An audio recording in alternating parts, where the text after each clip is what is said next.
Bonsoir mesdames et messieurs, ce soir nous sommes le vendredi 20 février et l'actualité est bien sûr très internationale. Mais nous avons décidé de passer un petit moment important, bien évidemment avec nos invités politiques que je vais vous présenter tout de suite, sur de la politique française. Mesdames, messieurs, bonsoir.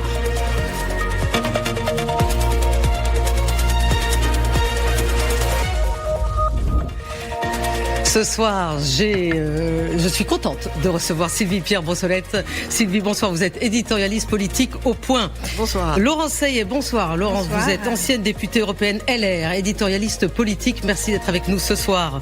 Patrick Vignal, bonsoir Patrick Vignal. Vous êtes ancien député Renaissance de l'Hérault. Enfin, Alexandar Nikolic. Alexandar, bonsoir. Vous êtes député européen du Rassemblement national. Merci d'être avec nous ce soir.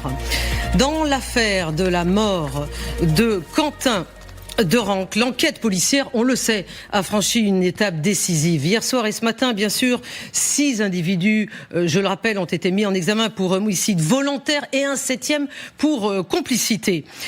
Parmi ces mises en examen figurent des membres de cette fameuse Jeune Garde, ce groupe antifasciste dissous après avoir été créé en 2018.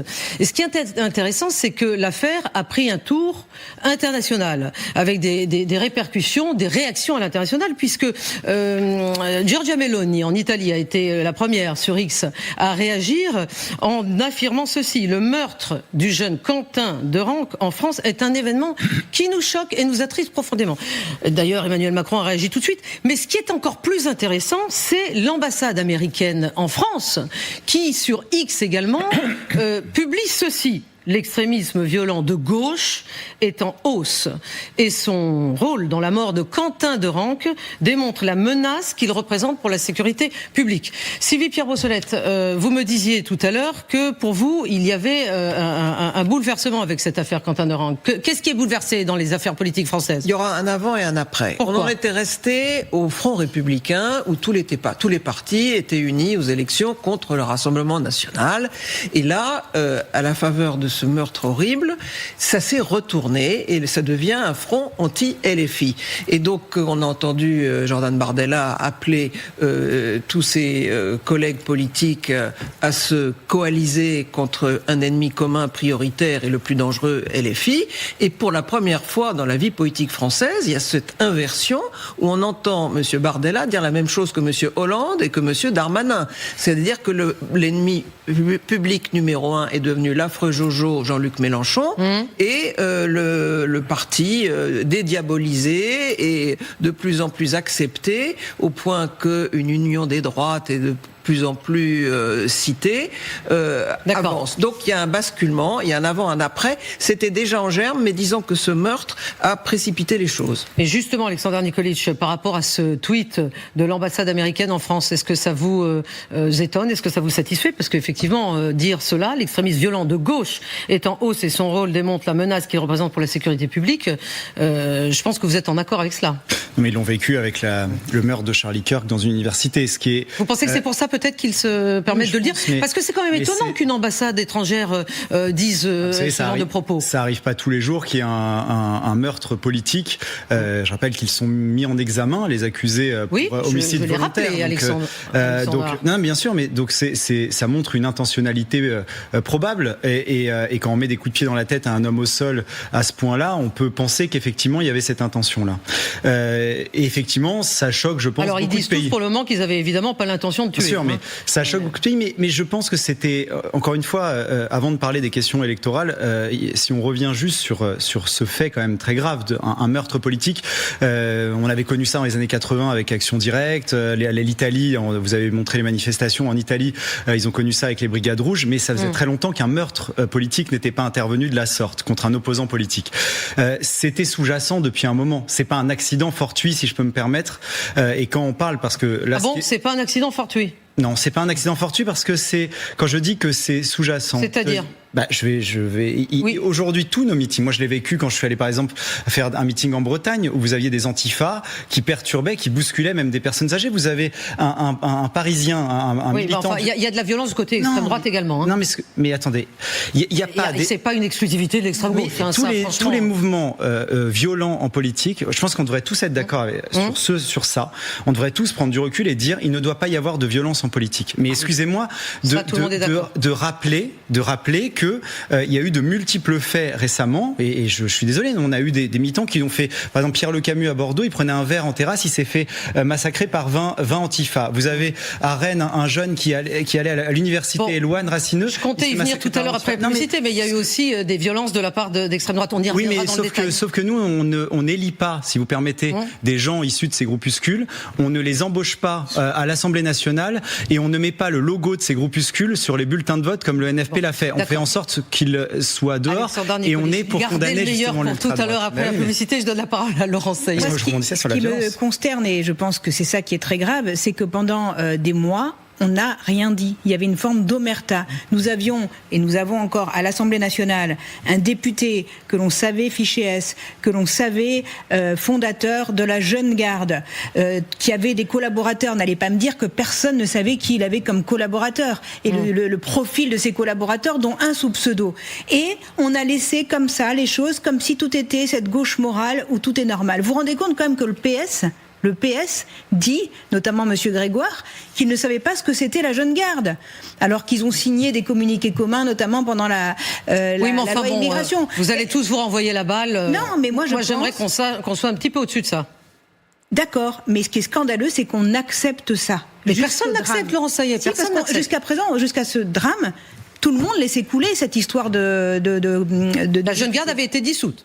Oui, mais je vous rappelle quand même. Reconstituée avec légalement, elle était dissoute. Plusieurs groupes et qui continuaient leur violence. Encore une fois, je le répète, ce n'est pas parce qu'ils prétendent que c'est de l'autodéfense. Quand vous avez partout des stickers, pas de fachos dans nos quartiers, pas de quartier pour les fachos, ça veut dire quoi, pas de quartier? Et qui le nomme facho? Parce que pour eux, Bruno Retailleau est un facho. Pour eux, la social-démocratie aujourd'hui, ce sont des fachos. Donc, tous ceux qui ne pensent pas comme eux sont des fachos. Et donc, ils se mettent en position de pouvoir les agresser. C'est sincèrement, parce que pour eux, rien que les idées de ceux qui ne pensent pas comme eux sont une violence. On vous entend. Patrick Vignal, est-ce que la violence en France s'accentue-t-elle, la violence politique ? Vous savez, depuis 2012, moi j'ai fait 3 mandats, ça se passait bien. 2017, le nouveau monde est arrivé. On a fracturé quelque part le PS et les Républicains qui étaient des partis de gouvernement. Ça a créé des extrêmes. Et moi j'ai bien... Pourquoi vous me parlez de 2017 là? Le nouveau monde est arrivé comme ça, toc toc toc, il a toqué à la porte. Mais oui, vous allez comprendre. Mais le macronisme a tué LR et le PS. Non, mais le macroniste a inventé cette façon du en même temps en puigeant au PS et aux Républicains. Mais c'est vous Macron. Mais j'ai pas dit... Mais moi, vous en parlez comme si ça ne vous concernait pas. Mais non, c'est le constat. Vous savez, moi j'essaie d'être clair, de faire un constat. Moi, je pense que la classe politique est devenue un champ de ruines. Et je pense qu'on a des charognards dans tous les partis. Vous n'avez qu'à voir les réseaux sociaux. Les charognards, c'est ceux qui instrumentalisent, c'est ça? De tous les partis. Le meurtre de Quentin. Vous voyez bien commencer. Quand vous avez l'affiche de ce gamin, il a 20 ans, les parents ils passent devant. Il y a des gens qui disent que Quentin est décédé, c'est la faute de qui? C'est la faute de gens qui soient d'extrême droite, d'extrême gauche ou du centre. La violence ne devrait pas exister en politique. Mais bon, enfin, ça, tout le monde le dit, tout le monde est d'accord pour le dire. Madame, ce qui s'est passé de nouveau, c'est qu'on a Madame Nivard, c'est qu'on a Jean-Luc Mélenchon, l'horloge biologique tourne. Lui, il a décidé de faire la révolution citoyenne. Et regardez qui c'est qu'il a investi. Moi, je les ai vus ces gens. Il a investi des snipers. Il pense, Jean-Luc Mélenchon, qu'il faut cliver contre le Rassemblement national. Sauf que lui, en clivant, il fait monter le Rassemblement national. Et je vais assumer mes paroles. Ils sont très sympathiques, ils sont polis. Il y avait quand même une centaine qui ont été investis qui n'auraient pas dû, chez vous, cher monsieur. Et vous avez la cravate, le côté représentatif de l'extrême gauche, de l'extrême droite, je le dis, et vous avez Mélenchon qui veut à tout prix cliver. Non, mais c'est sûr. Vous êtes d'accord sur le constat ? Bien sûr, mais Mélenchon, il dit ça sera entre eux et nous à la fin. Donc il a fait tout exprès de radicaliser, de conflictualiser. Bon, donc pour vous deux, c'est la faute de Mélenchon. Et nous, le bloc central, on n'a pas la réponse aujourd'hui. Ni le PS, ni les écolos. Enfin, tout le monde réagit. On peut pas, si vous voulez, tolérer cette violence à la fois de l'extrême droite et de l'extrême gauche dans les rues, très clairement. Sauf que là, c'est du wishful thinking, que je peux vous dire en mauvais français. C'est-à-dire que vous prenez vos rêves pour des réalités. Pour le moment, les faits, c'est qu'il y a de la violence politique des deux côtés. Non, mais il faut distinguer les groupuscules des partis. Si je peux me permettre. Oui. Très rapidement. Ça existait déjà dans les années 60, 70, dans les universités et tout. Faut quand même le dire. C'est juste que c'est pas parce que ça existait qu'on doit se dire que dans le futur, ça doit continuer à exister. Il y a par exemple dans le football, il y a une lutte contre la violence. Ils essaient justement de mettre fin à ces ultras. Et en politique, on doit se dire aujourd'hui qu'on doit sortir justement de ça. Nous, ça fait 15 ans qu'on a tout fait pour que ces mouvements aujourd'hui soient totalement écartés, qu'on a dit il faut dissoudre les mouvements d'ultra-droite violents. Donc vous dites que et aujourd'hui, je pense fait cet effort que vous avez fait au RN. Il y a une complaisance, sincèrement, et un soutien. Les ultra-droite, ils votent pour vous quand même. Hein. Non, pas du tout. Ils nous insultent régulièrement. Alors, si vous permettez, dans quelques minutes, nous allons revenir bien évidemment sur ce débat qui promet d'être intense. En parlant, vous avez eu raison, Alexandre Nikolic, de parler de l'exemple des ultras dans le football. Nous allons parler de cette marche qui va avoir lieu demain à Lyon et justement de ceux qui ont eu peur qu'elle ait lieu. Finalement, elle n'a pas été interdite. À tout de suite, restez avec nous sur LCI, bien sûr. Mesdames, Messieurs, bonsoir ou rebonsoir. Nous sommes en compagnie de notre plateau politique encore pour quelques minutes pour disserter, comprendre ce qui va se passer demain. Demain à Lyon, une marche d'hommage à Quentin aura lieu. Si elle n'est pas censée être politique, cette manifestation sur la voie publique inquiète. Et vous voyez sur ces images que certains plusieurs commerçants dans la ville de Lyon commencent déjà à se barricader. Ils ont peur, le maire d'ailleurs écologiste de Lyon, Grégory Doucet, avait demandé à la préfecture d'interdire cette manifestation. Or, il n'a pas été entendu. Écoutons le ministre de l'Intérieur ce matin. Laurent Nunez, le ministre de l'Intérieur, ce matin. Effectivement, une manifestation qui a été déclarée, comme vous l'avez rappelé, donc en hommage à Quentin par un particulier, mais il y a effectivement un certain nombre de structures qui appellent à ce rassemblement. Je ne peux interdire une manifestation quand il y a des risques majeurs de troubles à l'ordre public et que je ne suis pas en mesure de le contenir. Je ne demande pas l'interdiction de cette manifestation. Donc elle se déroulera Elle sera encadrée pour éviter tout trouble à l'ordre public. Sylvie Pierre Brossolette, donc elle se déroulera. Est-ce que ça vous paraît normal, encadré avec sans doute beaucoup de forces de police, ça devrait pas mal se passer. Le ministre de l'Intérieur avait le choix entre deux mauvaises solutions, permettre cet hommage ou l'interdire. Le permettre, c'est prendre le risque qu'il y ait des débordements, des provocations, des heurts, et l'interdire, c'était faire de ces manifestants des martyrs et de l'extrême droite une victime de plus de la situation. Donc il a, je pense, bien fait. Tranché. Je pense qu'il a bien fait de la permettre et de l'encadrer au maximum. Il s'agit de 1000 à 2500 personnes. C'est quand même atteignable. On ne sait pas combien ils seront demain. Enfin, les renseignements ont l'air de dire que c'est de cet ordre d'idées-là. Et en mettant le paquet côté sécurité, ça devrait pouvoir être contenu. Mais enfin, c'est vrai qu'il y a des risques parce que c'est pas des tendres qui vont défiler. Ils ont évacué, même à l'intérieur des ultra-droites, ils ont évacué les plus modérés, si je puis dire. Et donc, ils se retrouvent entre vraiment des durs. Et il y a évidemment l'ultra-gauche dont on se demande si elle va se réveiller sur les bas-côtés, dans les rues adjacentes, si elle va arriver pour pouvoir faire le coup de poing. Donc l'enjeu est évidemment d'arriver à maîtriser cette manifestation parce que si ça tourne vinaigre, évidemment, ça sera mauvais pour tout le monde. Ça sera mauvais pour le Rassemblement national qui n'a pas voulu être là, mais qui quand même quelque part à eux, et évidemment aux autres forces politiques. Parlons-en. La famille de Quentin Derenque ne sera pas présente. C'est tout de suite ce qui a été affirmé de la part de la famille. En revanche, Jordan Bardella, le président du Rassemblement national, lui a recommandé à ses militants de ne pas y aller. On l'écoute. Il y a plusieurs rassemblements qui sont prévus partout en France, dont beaucoup dont nous ne connaissons pas les organisateurs. Et donc, comme nous l'avons toujours fait, le Rassemblement national ne participe pas à des manifestations avec lesquelles nous n'avons pas de lien direct avec les organisateurs. Et nous allons évidemment maintenant mener un combat qui est un combat politique. Alexandre Nikolic, donc on a entendu ce que vient de dire Jordan Bardella, mais soutenez-vous la marche ? En tout cas, je suis inquiet au regard de ce qui a été dit et ce qui peut ressortir. C'est-à-dire je vous demande si vous la soutenez, cette marche. Non, mais vous n'y allez pas, mais est-ce que vous la soutenez ? Encore une fois, ceux qui peuvent être touchés par la mort de Quentin, évidemment qu'on soutient globalement que on puisse être choqué. Après cette marche précisément, si vous me posez la question sur la marche de Lyon, on manque vraiment de recul parce que on voit qu'il y a il semblerait. Encore une fois, c'est compliqué d'avoir des points précis, mais il semblerait qu'il y ait une volonté de militants d'ultra-droite de manifester. En face, il semblerait qu'il y ait une mobilisation de l'ultra-gauche. Excusez-moi d'être inquiet, parce que c'est tout ce qu'on veut pas voir, c'est-à-dire non, mais que vous soyez inquiet, je le comprends, mais vous venez de me dire que vous la soutenez. Donc ce que je comprends j'ai pas dit ça. Jordan Bardella. J'ai pas dit ça, madame. J'ai dit que ceux qui sont touchés par la mort de Quentin. Donc vous ne la soutenez pas ? Je ne soutiens pas une manifestation organisée par, il semblerait, organisée par des manifestants d'ultra-droite. Enfin, je pense que c'est un risque aujourd'hui que je pense qu'il y a d'autres moyens d'exprimer justement ce refus de la violence politique et notamment par enfin des moyens de policiers pour faire en sorte qu'il y ait des arrestations, faire en sorte que on arrête de tolérer une violence politique aujourd'hui qui fait qu'à n'importe quelle manifestation d'extrême gauche, vous avez les Black Blocs qui cassent tout. Dans des manifestations écologiques, systématiquement, vous avez des manifestations où il y a, par exemple, à Sainte-Soline, 45 policiers qui sont blessés et des élus de gauche qui disent c'est de la désobéissance civile, c'est normal.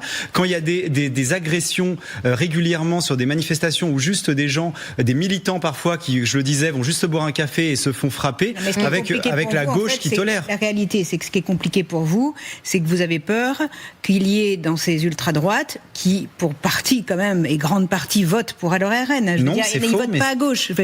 Arrêtez de nous dire ça.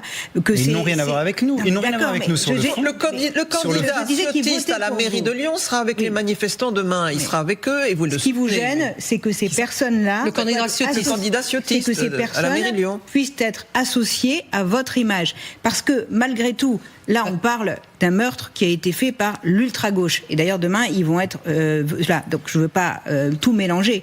Mais néanmoins, il existe des groupuscules d'ultra-droite. Certes, vous essayez de vous en départir. Non, mais c'est-à-dire que pour des raisons électorales... Ce sont pas des gens qui défendent une partie de vos idées. C'est pour Alexandre Nikolic, pour des raisons électorales, Jordan Bardella a interdit au RN d'y aller.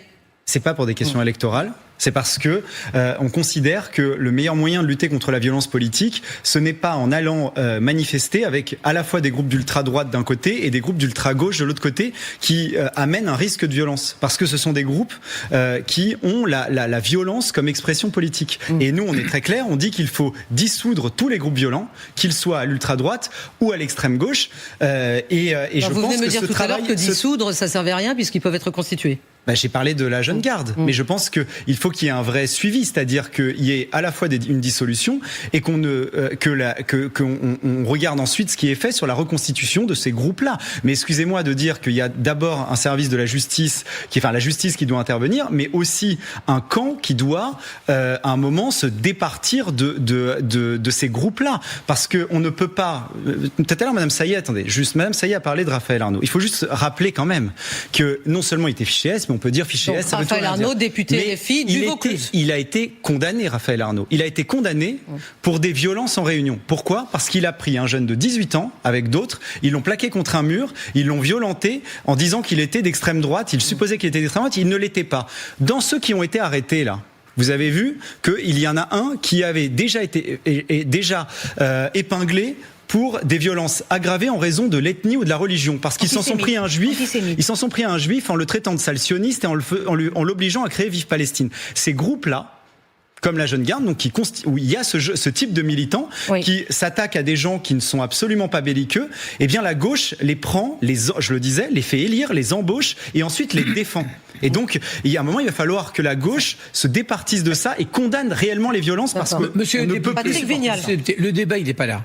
Chacun récupère ou récupère pas. C'est la politique en France. Enfin, c'est pas grave. Moi, ce qui m'intéresse, c'est l'ordre public et le désordre public. Oui. Et moi, je connais bien Laurent Nunez. C'est un ministre de qualité. C'est un préfet qui sait de quoi il parle. Il y avait deux solutions. Ou on ne structurait pas, on n'organisait pas, et on aurait pu avoir des affrontements dans Lyon d'extrême droite ou d'extrême gauche, où ils mettaient les compétences compagnie de CRS et il a encadré la manifestation. C'est cela qui est intéressant pour les commerçants et pour les gens de Lyon, c'est que ça se passe bien. Voilà. Moi, je pense que le débat, il est là. Et puis après, il y a la tambouille politique. Non, mais ça va beaucoup plus loin. On y va, on n'y va pas. C'est pas une tambouille. Madame Saillet, laissez-moi finir, s'il vous plaît. Ce qui est intéressant, je suis désolé, c'est que ça se passe bien, qu'il n'y ait pas encore un gamin de 20 ans qui finisse laté. On est d'accord de tous les côtés. Donc, mais soyez pas naïfs, ça reflète quand même quelque chose dans le pays qui est très grave. On a 2 blocs d'ultra-droite et d'ultra-gauche. Donc demain, on met des forces sécurité. Bien sûr, si je peux me permettre, un groupe d'ultra-droite qui sont des marginaux aujourd'hui, qui ne se présentent pas à des élections,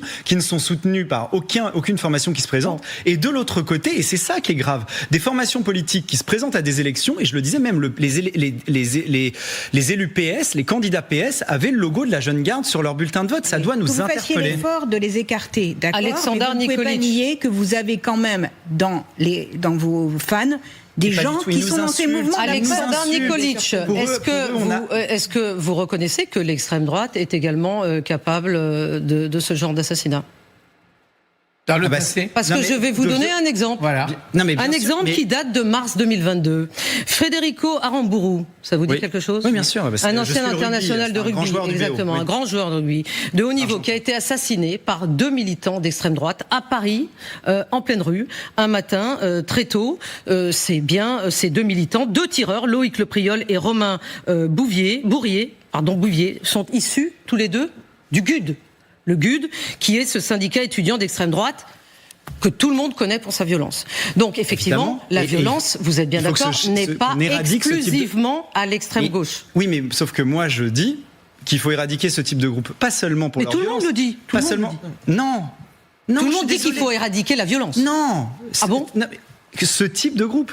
C'est-à-dire que vous avez des élus LFI, et je le disais, des gens qui mettent les logos de ces groupuscules radicaux. Quand, sincèrement et en toute sincérité, moi je suis choqué pour le GUD, par exemple, non seulement de la violence historique, parce que ça a commencé déjà dans les années 60-70, mais évidemment aussi sur le fond. Et notamment sur le racialisme du GUD, sur l'antisémitisme historique du GUD. Évidemment, c'est quelque chose qui me choque. Mais je suis désolé si on parle de fond. Quand vous avez Éric Coquerel, qui par exemple va dans le 93 et dit « il faut que les élus ressemblent aux habitants et la même couleur de peau ». Quand vous avez Monsieur Delogu qui dit « dans les endroits où il y a des racisés, il faut qu'il y ait des élus racisés ».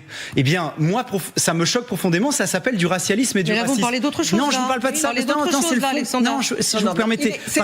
Terminé, ensuite je donne la parole à Sylvie. LFI a adopté non seulement la violence de groupes comme la Jeune Garde, mais aussi la vision idéologique racialiste et antisémite tout LFI, je vais pas défendre des indigènes de la République et de tout un mouvement. C'est beaucoup plus grave. La Jeune Garde, c'est pas il y a 2 problèmes différents. Il y a d'une part la montée de la violence dans ces groupes ultra, qu'ils soient de gauche ou de droite, et ça fait plusieurs années que ça monte, et il y a plus de violences criminelles et mortelles à l'extrême droite qu'à l'extrême gauche dans ces groupes. Mais il y a pas c'est statistique. Mais c'est pas vrai. C'est comme ça. C'est faux. Et l'autre problème, mais qui est différent, c'est l'adhésion d'un parti politique officiel comme LFI, qui effectivement a dans ses rangs, dans ses alliés, dans ses amis, ses jeunes camarades comme Jean-Luc Mélenchon, un groupe ultra. Et c'est vrai que le RN a fait des efforts depuis des années de s'en séparer. Si vous avez mais c'est 2 choses différentes. La montée de la violence qui est incontestable et la faute il faudrait ça y est sur ce sujet. Si vous avez tant de mal, et d'ailleurs je crois que c'est vous qui en êtes responsable au sein de votre parti de la sélection de vos candidats, si vous avez tant de difficultés à sélectionner vos candidats pour être sûr qu'il n'y ait pas de brebis galeuses, ça montre bien que ces brebis galeuses, certes que vous éjectez, ont quand même votre idéologie parce que c'est chez vous qu'elle se présente. Nous, parfois, on a exclu des gens. On a exclu des gens. Attendez, on a exclu des gens parfois pour même une blague, même pour une blague. Madame Saillet, vous êtes d'un camp qui est donc les Républicains. Hier, Madame Vassal a dit, candidate à Marseille, travail, famille, patrie, la devise de Monsieur Pétain. Monsieur pour les mêmes raisons. Attendez, pour les mêmes raisons, Madame Parolin, dans le Sud, a été exclue du Rassemblement national. Je suis désolé, mais on est aujourd'hui le mouvement. Mais ils viennent Accrochez-vous. Alexandre Nikolic. Dans une grande ville comme Marseille. Effectivement. Laissons la parole. Pourquoi les Français ne nous croient plus? Je rentre de 3 jours dans l'Aude, où ils ont subi des inondations, des feux. Vous savez ce qu'ils m'ont dit? Les politiques, on ne vous croit plus. Parce qu'on passe notre temps à ça, dire, c'est pas un scoop, tu as dit ça, tu as fait ça. Ça suffit maintenant. Il y a un gamin qui est décédé maintenant. La violence, il faut la condamner. Qu'elle vienne des LFI, de tous les partis. Est-ce que vous m'avez entendu dire autre chose? Il faut taper fort sur ça. J'ai dit qu'il fallait dissoudre les groupes d'ultra-droite, lutter contre la violence de l'ultra-droite, la violence de l'ultra-gauche et être cohérent. Enfin, j'arrête pas de le répéter. Je pense que nous allons effectivement cesser temporairement ce débat sur cette note d'union, puisque vous étiez d'accord sur le fait que bien sûr il faut condamner la violence, l'ultra-violence, d'où qu'elle vienne. Exactement. Merci mesdames, messieurs d'avoir été avec nous ce soir. Nous passons au plateau politique. Cette genre de transition est toujours assez compliquée, mais voilà, Lucas Manget, approchez-vous. Vous allez venir vous asseoir à votre place habituelle, si je puis dire. Lucas Manget, vous êtes grand reporter. Merci d'être avec nous ce soir. Samantha de Bendern, bonsoir. Vous êtes chercheuse à la Royal Institute of Foreign Affairs, International Affairs, ancien officier politique de l'OTAN. Michel Goya, colonel, vous êtes là. Vous êtes consultant militaire LCI, merci. Christian Macarian, je suis très contente de vous avoir ce soir à mes côtés. Vous êtes éditorialiste international au Point et à Radio Classique. Et enfin, Xavier Titelman. Xavier, je vois que vous avez un beau t-shirt sous votre chemise. Voilà, un beau t-shirt. Xavier Titelman, vous êtes ancien aviateur militaire, spécialiste aéronautique et défense. Donald Trump, mesdames et messieurs, Donald Trump, oui, c'est un homme qui ne se laisse jamais attaquer passivement. Alors, qu'est-ce qu'il a fait aujourd'hui? Justement, parce que la Cour suprême américaine, dont le panel des juges est pourtant majoritairement conservateur, parce que cette Cour suprême a estimé qu'une grande partie des droits de douane imposés par le président américain étaient illégaux, eh bien ce soir il a immédiatement contre-attaqué en annonçant imposer une nouvelle taxe mondiale. On écoute Donald Trump, un peu énervé. À compter de ce jour, tous les droits de douane liés à la sécurité nationale en vertu de l'article 232 et les droits de douane existants en vertu de l'article 301 qui sont en vigueur restent en place, pleinement en vigueur et applicables. Aujourd'hui, je signerai un décret imposant un droit de douane mondial de 10% en vertu de l'article 122, en plus des droits de douane normaux déjà en vigueur. Lucas Manget, sur ces droits de douane. Donc là, on sent bien qu'il y a eu un problème. C'est-à-dire que Donald Trump avait fanfaronné, comme à son habitude. Mais il n'est pas habitué à être contredit, en revanche. Mais il continue. Il pensait que la Cour suprême allait aller dans son sens. Mais ça n'est pas ce qui s'est passé. Non, il continue à fanfaronner ce soir, mais c'est une fanfaronnade qui devient un peu ridicule, puisque la défaite de Donald Trump ce soir, c'est une défaite politique, juridique et économique, et une défaite majeure. En fait, il faut prendre un peu de hauteur par rapport aux conférences de presse de Donald Trump et les nouvelles surtaxes douanières mondiales. On verra ce que ça donne et ce que ça peut être réellement. Mais dans les faits, la Cour suprême des États-Unis vient de lui rappeler qu'il y a un droit aux États-Unis, un droit suprême, et qu'il n'a pas toute la puissance, tout le pouvoir qu'il prétend avoir. Et la Cour suprême, qui est à très grande majorité conservatrice, quand il vote à 6 voix contre 3, c'est pas anodin. C'est-à-dire qu'il y a au moins 3 conservateurs proches de Donald Trump qui ont voté contre Donald Trump et contre cette ultra-présidence du président américain. D'une certaine manière, ça va donner de l'air au Congrès, et c'est ça le but, et au Congrès, y compris aux républicains du Congrès, qui peuvent se dire on a repris un tout petit peu les manettes de la démocratie américaine. Ça ne veut pas dire que Trump a fini avec cette histoire. On verra les implications qui sont très complexes, parce qu'il commence à invoquer des nouveaux articles, il y a plein de possibilités, mais en revanche, la Cour suprême des États-Unis vient de lui rappeler qu'il n'avait pas tous les pouvoirs. Oui, c'est ça, Christian Macarian. 6 contre 3 quand même. Donc, et en gros, ça veut dire que Donald Trump a outrepassé ses pouvoirs. C'est un camouflet pour Donald Trump ce soir. Camouflet, c'est très lourd de conséquences. Il faut rappeler que M. Trump avait décidé de se passer de l'aval du Congrès et qu'il a agi par par voie réglementaire, c'est-à-dire par décret, et que c'est ça que la Cour suprême lui reproche. Donc c'est une forme d'erreur de droit fondamental, pour pas dire un abus du droit présidentiel. Il lui reste la possibilité de repasser par le Congrès au titre d'une autre loi, parce qu'il s'est réclamé... Mais vous pensez qu'il va le faire ? Il s'est réclamé d'une loi de 1977 dont la Cour suprême estime qu'elle n'est pas valide pour prendre des décisions aussi lourdes que celles qui consistent à augmenter les droits de douane. Il fallait, pour faire très court, passer par le Congrès. Voilà. Et un vote. Non, mais on sait très bien, Christian Macarian, que Donald Trump ne passe pas par le Congrès.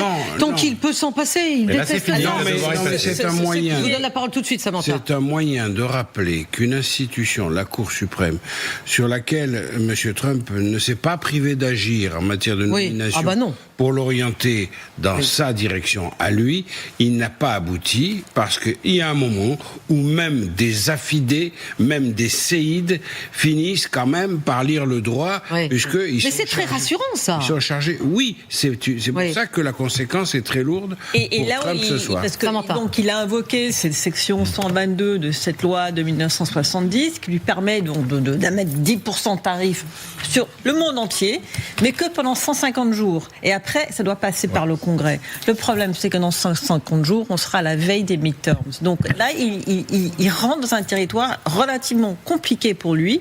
En plus, à un moment où il a besoin de ses alliés, parce qu'il va peut-être faire quelque chose en Iran, et pour ces éventuelles frappes, il aura besoin de certains alliés qu'il est en train de se mettre à dos avec ce qu'il vient de faire. Donc là, je ne comprends pas la logique. J'ai beaucoup de difficultés à comprendre la logique de Trump, normalement, dans la plupart du temps, et là, encore moins de facilité à comprendre. Et aussi, c'est que la bourse est montée cet après-midi quand la Cour suprême a dit ces droits de douane étaient illégaux, il faut rembourser à tous ceux qui ont payé des droits de douane et des milliards de dollars. Ça va prendre des mois, peut-être des années pour rembourser. Maintenant, on repart les 10%, donc ça va créer un chaos économique et une incertitude pour les investisseurs qui veulent aller aux États-Unis. Vous avez raison, Samantha, parce que les recours des entreprises vont être individuels.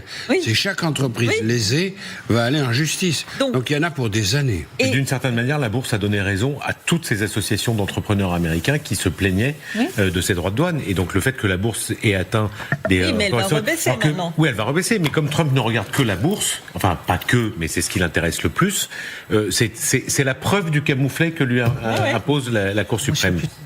Alors, écoutons ce qu'a dit Donald Trump cet après-midi à propos de son ressenti, comme on dit, sur cette décision. La décision de la Cour suprême sur les droits de douane est profondément décevante. Et j'ai honte de certains membres. Honte de voir qu'ils n'ont pas eu le courage de faire ce qui est bon pour notre pays. Donc là, il utilise les grands mots, il parle de honte. Il prend un risque énorme là. Lequel Le risque, c'est que les Américains, y compris le clan Trump, y compris pas le clan, la famille Trump, mais les républicains qui ont soutenu Trump, insulter de cette manière la Cour suprême des États-Unis, c'est insulter l'histoire des États-Unis. Quand il dit qu'il a honte, puis il dit quelque chose de beaucoup plus grave. Il dit que les juges de la Cour suprême sont soumis, ceux qui ont voté contre ces droits de douane, donc 6 sur 3, sont soumis à des ingérences étrangères. Vous imaginez ce que ça veut dire quand on dit que les juges de la Cour suprême, vous imaginez si en France, un président de la République disait le Conseil constitutionnel ou le Conseil d'État sont soumis à des ingérences étrangères. C'est vraiment une accusation massive, extrêmement dangereuse, qui peut se retourner contre lui. Parce que là, de dire que des juges qui sont des juges, encore une fois, nommés à vie, ce sont, quoi qu'ils soient conservateurs ou démocrates ou républicains, ce sont généralement de très grands magistrats, avec lesquels on peut ne pas être d'accord, et c'est le principe de la Cour suprême, mais ce sont de très grands magistrats. Le fait que Trump dise qu'il a honte d'eux et qu'ils sont soumis à des ingérences étrangères, il ouvre la porte à quelque chose, à mon avis, de très dangereux pour l'avenir. Est-ce que, Christian, on peut dire que c'est une victoire pour les consommateurs américains ? Alors, histoire de droits de douane. D'une part, oui, sans doute, mais ça demande confirmation, parce que d'une part, Trump n'a pas fini et il va pas s'incliner du jour au lendemain. Il va essayer d'utiliser d'autres arguments juridiques pour agir sur les droits de douane. Et d'autre part, c'est vrai que beaucoup d'entreprises, par exemple d'importateurs américains, qui ont dû payer des taxes à l'État, donc beaucoup plus élevées, vont aller en justice. Mais de là à dire que le consommateur américain va en profiter directement, non, parce que c'est à relier avec d'autres facteurs de la crise et de la politique économique globale suivie par Trump, qui n'est pas bonne pour le consommateur américain. Oui, mais immédiatement, les marchés financiers ont réagi positivement. Oui, ils vont réagir après ce qu'il a dit. Absolument. Fin de journée. Je tiens à rappeler que M. Trump avait prévu, il avait dit au départ, quand il a décidé ses droits de douane, il avait dit il y aura sans doute des difficultés, des réticences, des problèmes juridiques. Il avait signalé à ses troupes pour être davantage soutenu à son électorat. Mais ce qui est arrivé, et c'est quand même assez remarquable que cette démocratie américaine qu'on croyait un peu grippée avec tous ses contre-pouvoirs totalement coulés dans le béton par Donald Trump, eh bien elle se réveille, et c'est l'institution que Trump pensait avoir le mieux manipulée qui lui inflige le plus cinglant camouflet. On le voit rarement quand même dans cette situation-là. On le voit rarement dans cette situation, rarement dans un tel état de fureur contenue. Le New York Times avait révélé il y a quelques semaines que Donald Trump avait dit, notamment devant J.D. Vance et d'autres très proches à la Maison-Blanche, que si la Cour suprême invalidait les droits de douane, ils étaient foutus. Et il n'est absolument pas foutu. Vous avez raison de rappeler qu'il va tout faire pour revenir sur d'autres droits de douane, mais c'est un camouflet. C'est le premier grand camouflet démocratique contre l'administration Trump.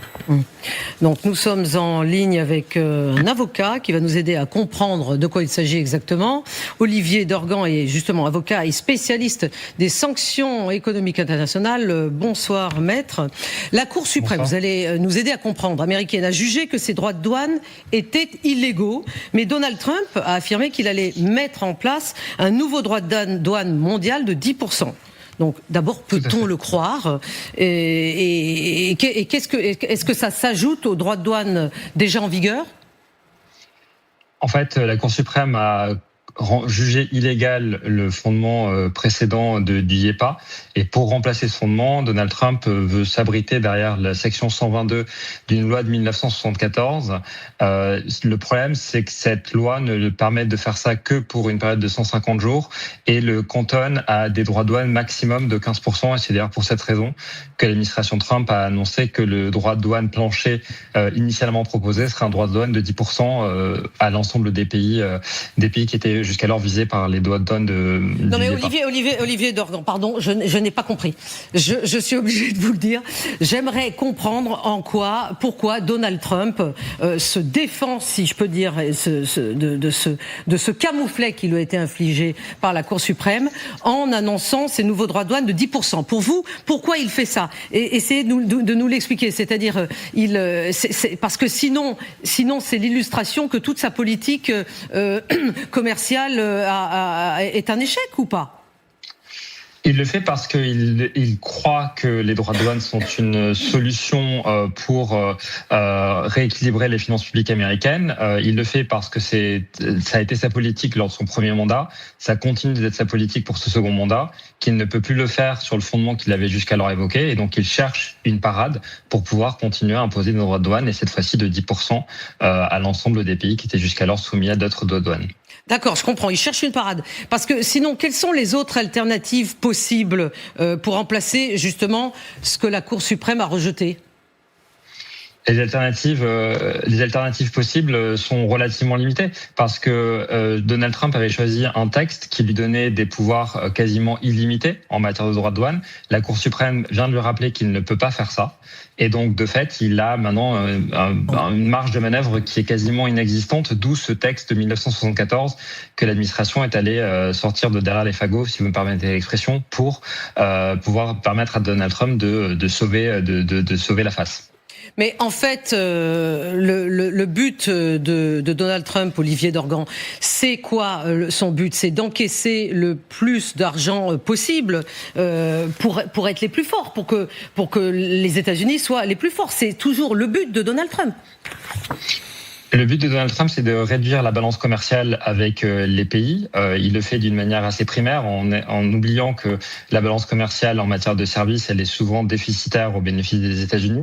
Et le but, effectivement, c'est de faire rentrer de l'argent dans les caisses de l'État américain. Mais le problème, c'est que la décision de la Cour suprême va amener énormément de contentieux ces prochaines années, et que l'administration américaine pourrait être dans une position, elle devra rembourser jusqu'à 150 milliards de dollars qui ont été perçus depuis plus d'1 an sur la base du texte qui vient d'être censuré par la Cour suprême. Merci Olivier Dorgan d'avoir été avec nous ce soir. Et nous sommes en ligne avec Sonia Dridi. Est-ce que nous sommes déjà en ligne avec Sonia Dridi ? Oui, elle est en direct avec nous de Washington.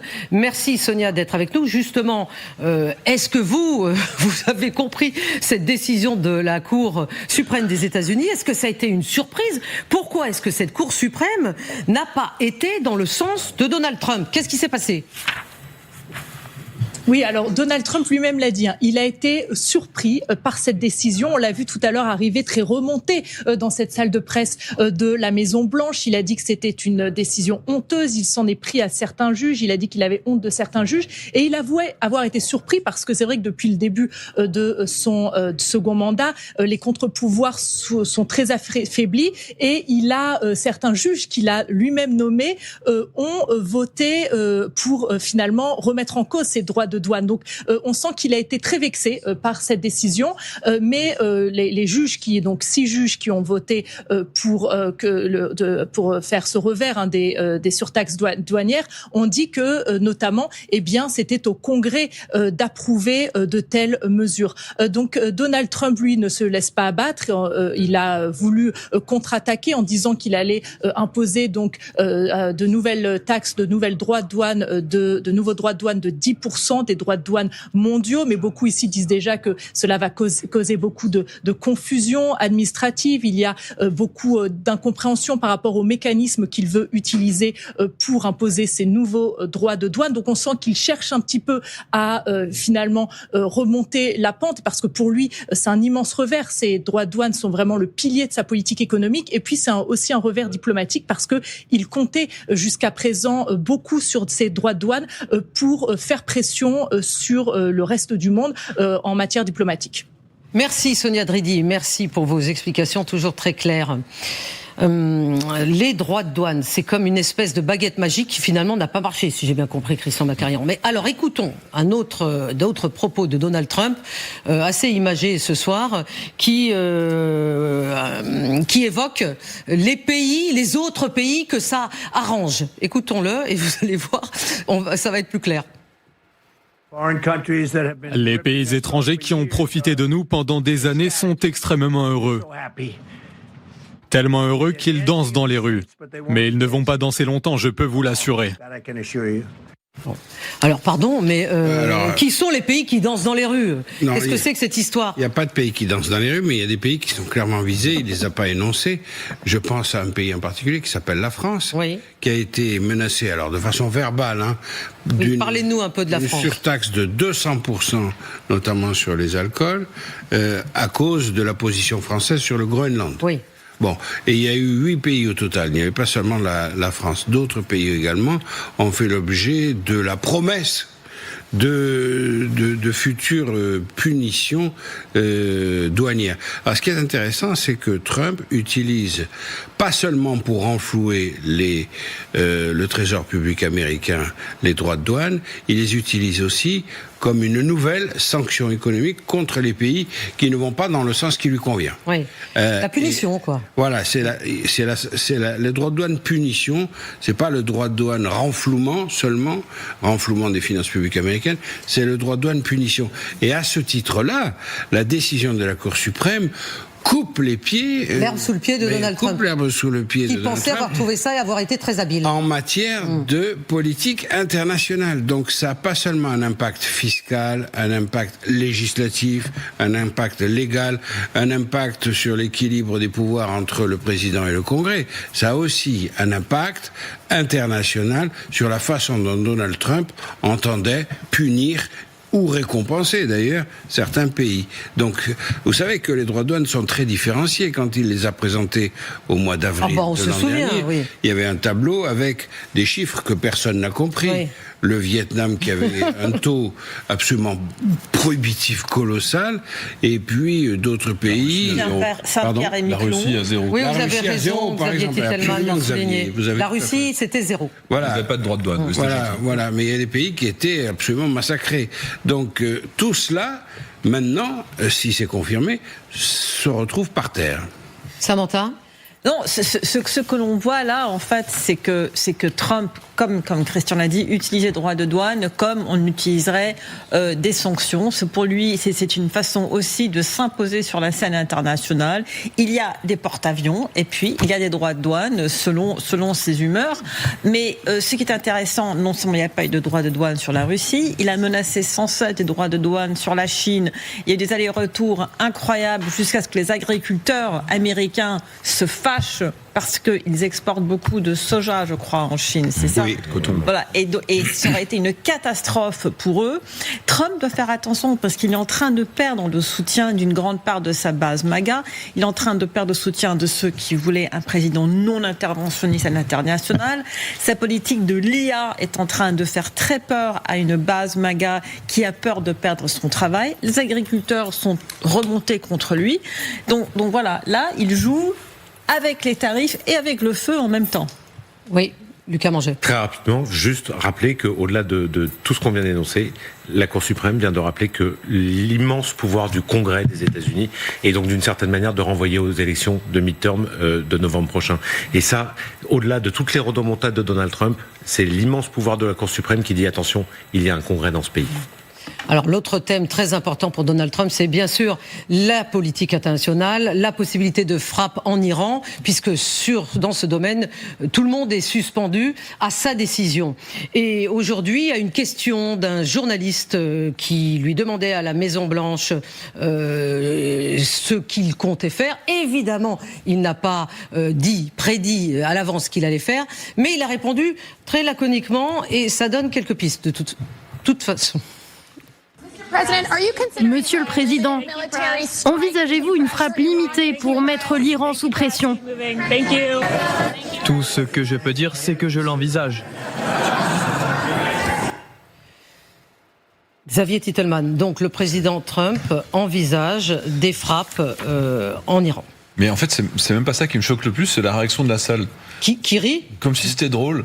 Ah, la bonne blague, on va déstabiliser l'Iran. Ah ouais, super. Mais c'est quoi l'objectif, encore une fois ? Quand il n'y a pas d'objectif militaire, il ne peut pas y avoir de succès politique.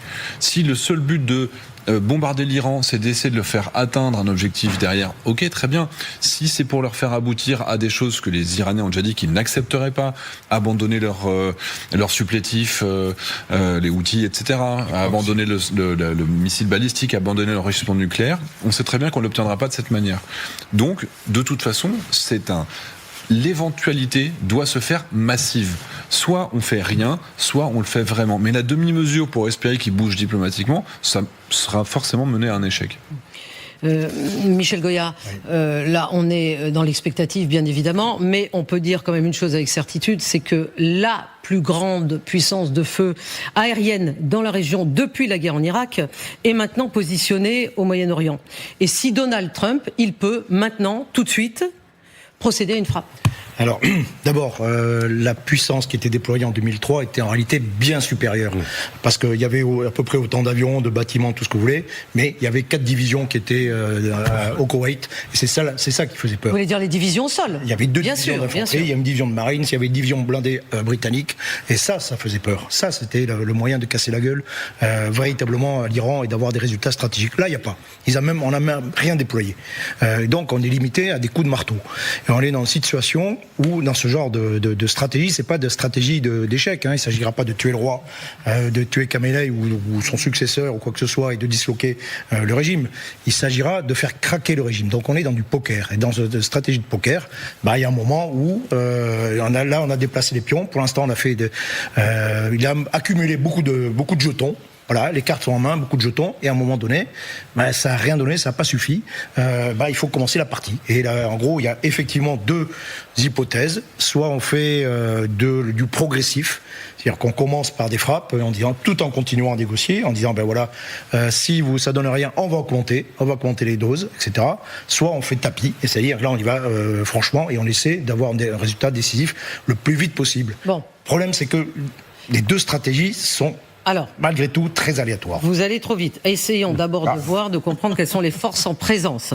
Il y a à peine quelques heures, le destroyer USS Mahan, qui fait partie du groupe aéronaval comprenant le porte-avions Gerald Ford, vous le voyez là, vous voyez tout cela à l'image, a émis des signaux dans le détroit de Gibraltar. Qu'est-ce que ça veut dire ? Ça veut dire, Xavier Titelman, que justement le USS Ford a donc pénétré en mer Méditerranée. Donc il est très proche. C'est-à-dire que c'est un groupe aéronaval de plus. Supplémentaire qui, étant donné qu'il est en Méditerranée, en passant de la détroit de Gibraltar, c'est-à-dire qu'il est plutôt potentiellement orienté sur la protection d'Israël, éventuellement avec les systèmes qu'on appelle Aegis, qui sont capables d'intercepter des missiles balistiques, y compris des missiles balistiques. Donc ça ajoute de la protection aux alliés des États-Unis dans la région, et évidemment avec le potentiel qu'on a avec les ravitailleurs. Voilà, on le voit bien sur cette carte. Là, on voit ce bateau qui est en train de passer au large du Maroc, entre le Maroc. Ça, c'est la nouveauté d'aujourd'hui. L'Espagne est au nord, le Maroc est au sud, donc le bateau est en train de passer au milieu. Donc on a encore un groupe aéronaval qui va être disponible.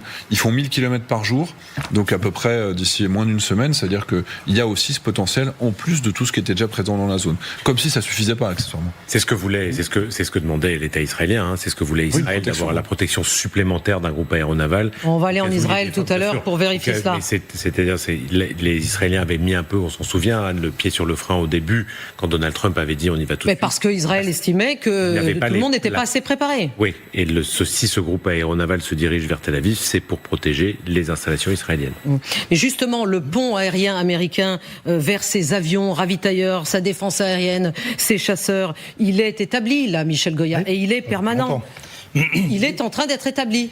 Oui, non, mais il est établi depuis un certain temps, et les Américains ne cessent de se renforcer. Voilà, vous voyez la carte. Maintenant, en réalité, ils auraient pu commencer la campagne il y a un mois. Hein. Alors, ils mettent un 2e groupe aéronaval, ils pourront en mettre 3, 4. En fait, ça ne change pas grand-chose, ça permet d'augmenter les doses. Il faut bien comprendre qu'effectivement, les déploiements qui sont du côté de la Jordanie, de la Méditerranée, c'est plutôt de la protection. C'est plutôt pour protéger Israël et les alliés des attaques iraniennes. Et ce qui est du côté, même d'ailleurs ce qui est un peu dans le Golfe. Et en revanche, le groupe aéronaval, tous les moyens qui sont dans la mer d'Oman, là, qui permettent d'agir américain seul. Il n'y a pas besoin de franchir des espaces aériens, il n'y a pas besoin d'impliquer les pays arabes dans cette guerre. Et ça, c'est plutôt fait pour frapper, véritablement. Donc, on accumule les moyens. Il y a des moyens, il y a un bouclier qui est mis en place autour d'Israël, incontestablement. Ça sert surtout à ça, effectivement. Et à partir de là, mais on peut commencer la campagne. Mais en fait, les Américains pouvaient commencer à frapper beaucoup plus tôt, en réalité. Ça fait des semaines qu'ils peuvent le faire. Mais la question que se pose Donald Trump ce soir, Christian Macarian, c'est comment frapper l'Iran pour qu'elle conclue un accord sur le nucléaire sans provoquer justement une riposte majeure. Une riposte majeure. C'est le concept de la frappe dite préventive. Il y a une contradiction. Je ne suis pas très à l'aise d'ailleurs avec ce concept, j'aimerais bien que vous nous en parliez. Alors, il y a déjà une contradiction fondamentale entre une frappe limitée et le déploiement considérable de moyens qu'on vient de décrire. Pourquoi ? Parce que si les Américains devaient frapper l'Iran, il faudrait immédiatement qu'ils s'assurent que la riposte de l'Iran ne peut pas enflammer, embraser tout le Golfe Persique, ni frapper Israël, ni frapper les pays alliés des États-Unis, c'est-à-dire les Émirats arabes unis ou l'Arabie saoudite, ou encore le Qatar, d'accord ? Donc, une frappe limitée n'empêcherait peut-être pas une riposte. Donc la frappe ne doit pas être limitée, mais très forte. Or, les moyens qui sont mis en place vont plutôt dans la direction d'une frappe massive, non pas d'une frappe, si j'ose dire, graduée. là, il y a une petite contradiction. Le deuxième aspect, c'est qu'Israël exige, ça on le sait, de façon répétitive, que l'Iran soit privé tout de suite, d'emblée, des moyens de riposte s'il est frappé sur son sol. Et donc, à la fois pour Israël et à la fois pour les pays arabes du Golfe, les États-Unis ne peuvent pas envisager uniquement une action limitée du type du mois de juin. Et enfin, le troisième argument, c'est que la frappe limitée, elle a eu lieu au moins le 13 juin. Oui, en juin 2025, et qu'il ne s'agit pas de faire un duplicata. Il ne s'agit pas de faire un duplicata. Il faut faire quelque chose de beaucoup plus imposant et de beaucoup plus, entre guillemets, définitif, sans passer dans le régime change, dans le renversement du régime, ce qui est encore un autre problème. Donc, la guerre préventive, c'est pour l'instant, on n'est pas en état de guerre, mais on se donne les moyens de laisser les Iraniens imaginer effectivement une frappe préventive. Mais cette frappe préventive, Michel Goya, en 2018, Donald Trump avait voulu la faire contre la Corée du Nord. Et il était revenu en arrière, c'est-à-dire elle n'avait jamais eu lieu. La voie diplomatique avait justement été privilégiée. Oui, parce que alors là, il s'agissait de frappe préventive contre l'arsenal nucléaire de la Corée du Nord. Ce qui est quand même assez délicat, c'est-à-dire que soit c'est tout ou rien, hein. Soit il faut réussir, il faut tout casser. Et si on casse pas tout et s'il reste des moyens nucléaires à la disposition de la Corée du Nord, là ça en bascule dans autre chose. Donc c'est extrêmement délicat, c'est extrêmement dangereux. Là concrètement des frappes préventives, c'est pas tellement sur le programme nucléaire puisqu'il n'est pas actif, il n'est pas opérationnel. S'il y a des frappes, il y aura des frappes sur les installations, les infrastructures nucléaires incontestablement. Mais ce que frappe préventive, c'est frapper sur le dispositif balistique. La menace immédiate tout de suite, c'est les missiles balistiques et notamment les missiles balistiques à longue portée qui peuvent taper Israël ou même tous les autres qui peuvent taper les pays arabes. Ça, c'est la vraie menace immédiate. Donc, s'il y a frappe préventive, c'est là-dessus. On essaie d'écraser autant que possible cette capacité.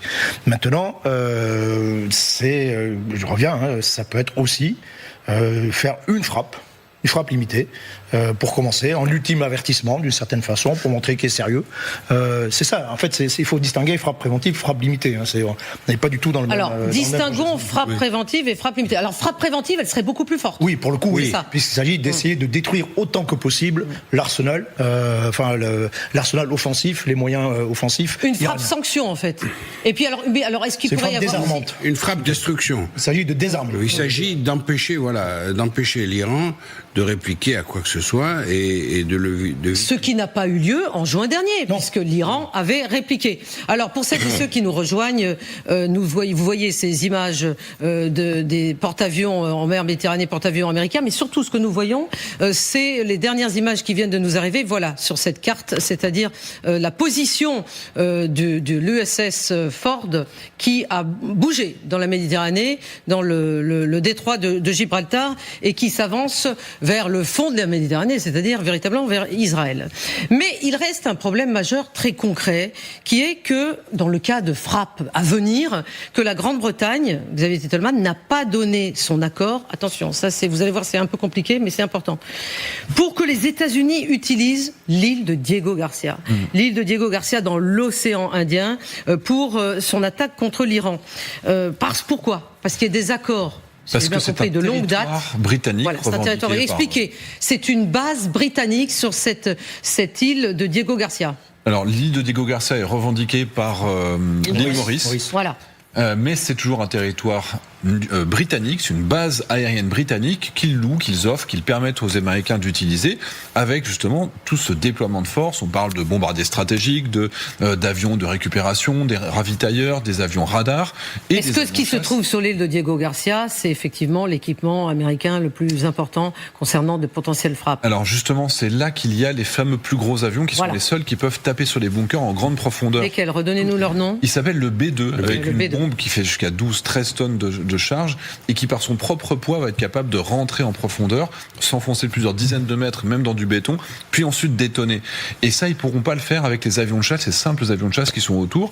Et l'autre avantage du B2, c'est que c'est un avion qui est furtif, accessoirement, l'Iran n'a plus aujourd'hui de défense aérienne, n'a plus de système d'interception.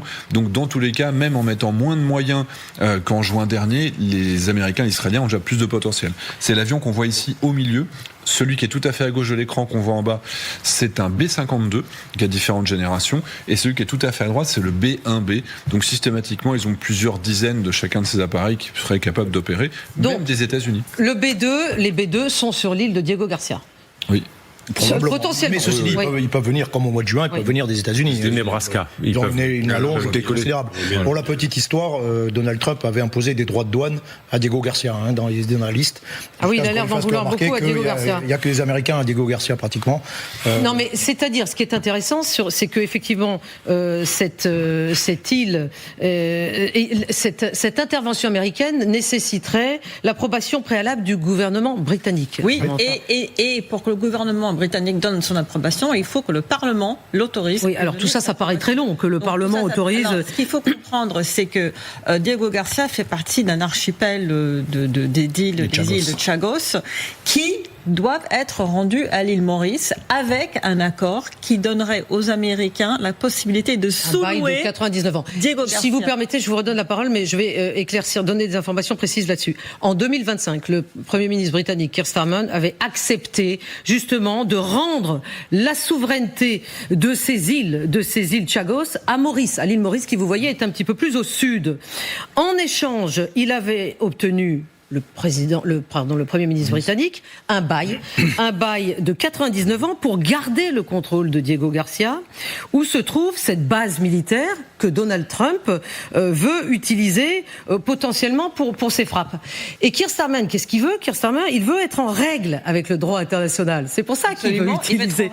Voilà, il veut, donc tout en gardant un bail. Tandis que Donald Trump, lui, finalement, le droit international, ça lui passe complètement. C'est pas son truc. En plus, Donald Trump a donné son accord à l'accord sur les îles de Chagos, et ensuite depuis une dizaine de jours, je parlais. Non, depuis mercredi, il a plus tellement envie de donner son accord. C'est un peu plus long que ça, parce que j'ai parlé à un diplomate britannique hier qui m'a dit que depuis un peu plus d'une semaine, les Américains mettent vraiment la pression sur les Britanniques de ne plus du tout honorer l'accord qu'ils ont avec Maurice, l'accord qui n'a pas encore été totalement ratifié.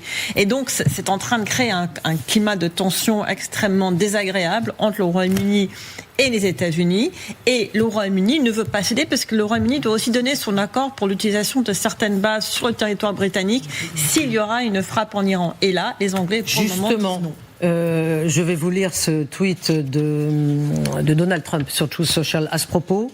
Si l'Iran refuse tout accord, les États-Unis pourraient être contraints, il parle au conditionnel, d'utiliser Diego Garcia pour contrer une éventuelle attaque d'un régime extrêmement instable et dangereux, une attaque qui pourrait viser le Royaume-Uni ainsi que d'autres pays amis. Nous serons toujours prêts et capable de nous battre pour le Royaume-Uni, insiste quand même Donald Trump. Mais celui-ci, attention, doit rester fort face au wokisme et aux autres problèmes qui se présentent à lui. C'est complètement délirant, d'autant plus que non seulement les Britanniques essaient de respecter le droit international, mais la restitution de Diego Garcia à l'île Maurice et l'ensemble des archipels des îles Chagos, c'est le résultat d'une très longue procédure judiciaire entamée par les Mauriciens, mais avec des avocats britanniques qui ont fait c'est un procès qui a duré des années. Donc ce que je veux dire, c'est que les Britanniques ne font que respecter une décision de la justice internationale et ils n'ont aucune intention de se mettre en contravention aujourd'hui avec la justice internationale. Ça n'a rien à voir avec le wokisme invoqué. En fait, aujourd'hui, Donald Trump met wokiste. En gros, le droit international est devenu wokiste, quoi, pour Donald Trump.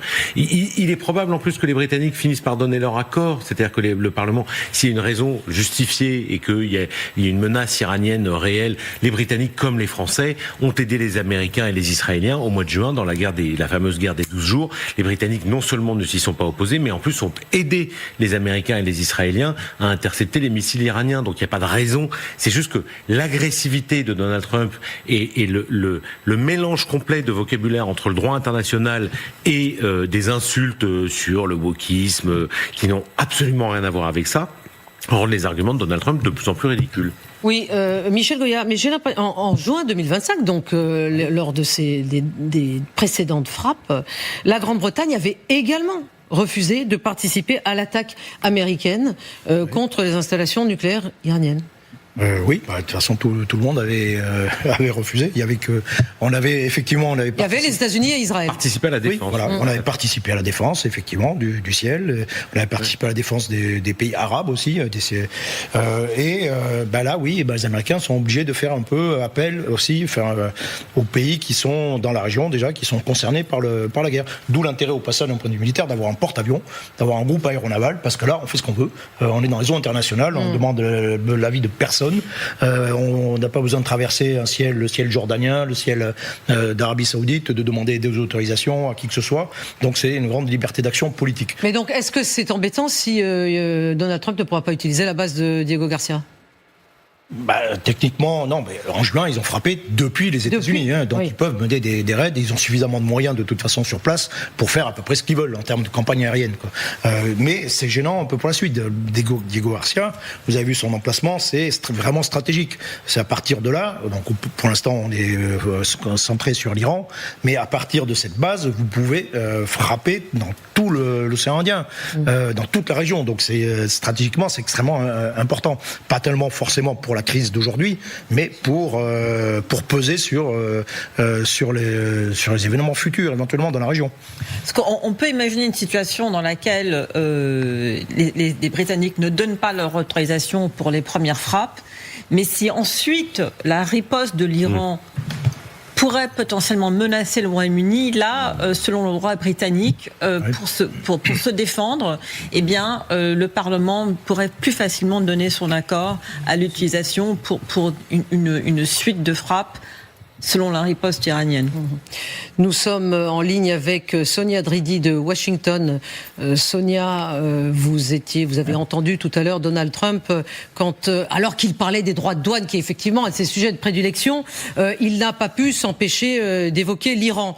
Est-ce que vous avez senti qu'il disait quelque chose de nouveau, ou alors il n'a toujours pas pris sa décision ?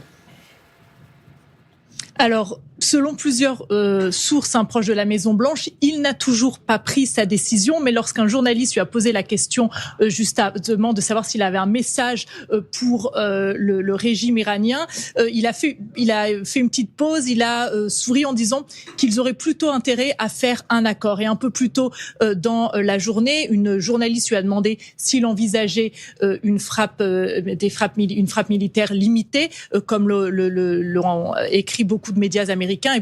Il a dit que oui, tout ce qu'il pouvait dire, c'est que oui, c'était envisagé. En tout cas, on sent ici que le processus de décision avance, puisqu'on a appris qu'il y avait eu une réunion mercredi dans la Situation Room, donc la salle de crise de la Maison-Blanche, sur l'Iran, une réunion qui évidemment n'avait pas été annoncée. Et puis également, de nombreux médias américains ont assuré que selon des officiels américains de cette administration, une frappe pourrait avoir lieu dès ce week-end. Mais ces officiels insistent également sur le fait que Donald Trump n'a toujours pas pris de décision. C'est très probable qu'il hésite encore et qu'il puisse... Donald Trump, c'est aussi quelqu'un qui parfois prend une décision et très vite revient dessus. Donc on sent qu'il y a encore un petit peu d'hésitation. Je parlais hier avec un ancien officiel du Pentagone, un militaire qui est à la retraite depuis peu, qui me disait que même si Donald Trump préférerait sûrement la solution diplomatique, qu'il était de plus en plus poussé à agir, et que les conseillers qui étaient très réfractaires à une frappe en Iran, notamment Stephen Miller, avaient très peu d'influence sur lui à ce sujet. Merci Sonia Dridi, vous êtes en direct avec nous de Washington. Alors il y a un élément également important, Christian Macarian, c'est les déclarations de J.D. Vance, le vice-président américain, qui est en train lui aussi de changer d'avis. Et c'est ça peut-être ce durcissement de J.D. Vance qui peut nous donner le signal d'une décision de Donald Trump. Qu'a-t-il dit sur Fox? Il dit ceci: le président envisage toutes les options. Et il dit également, on peut l'écouter ?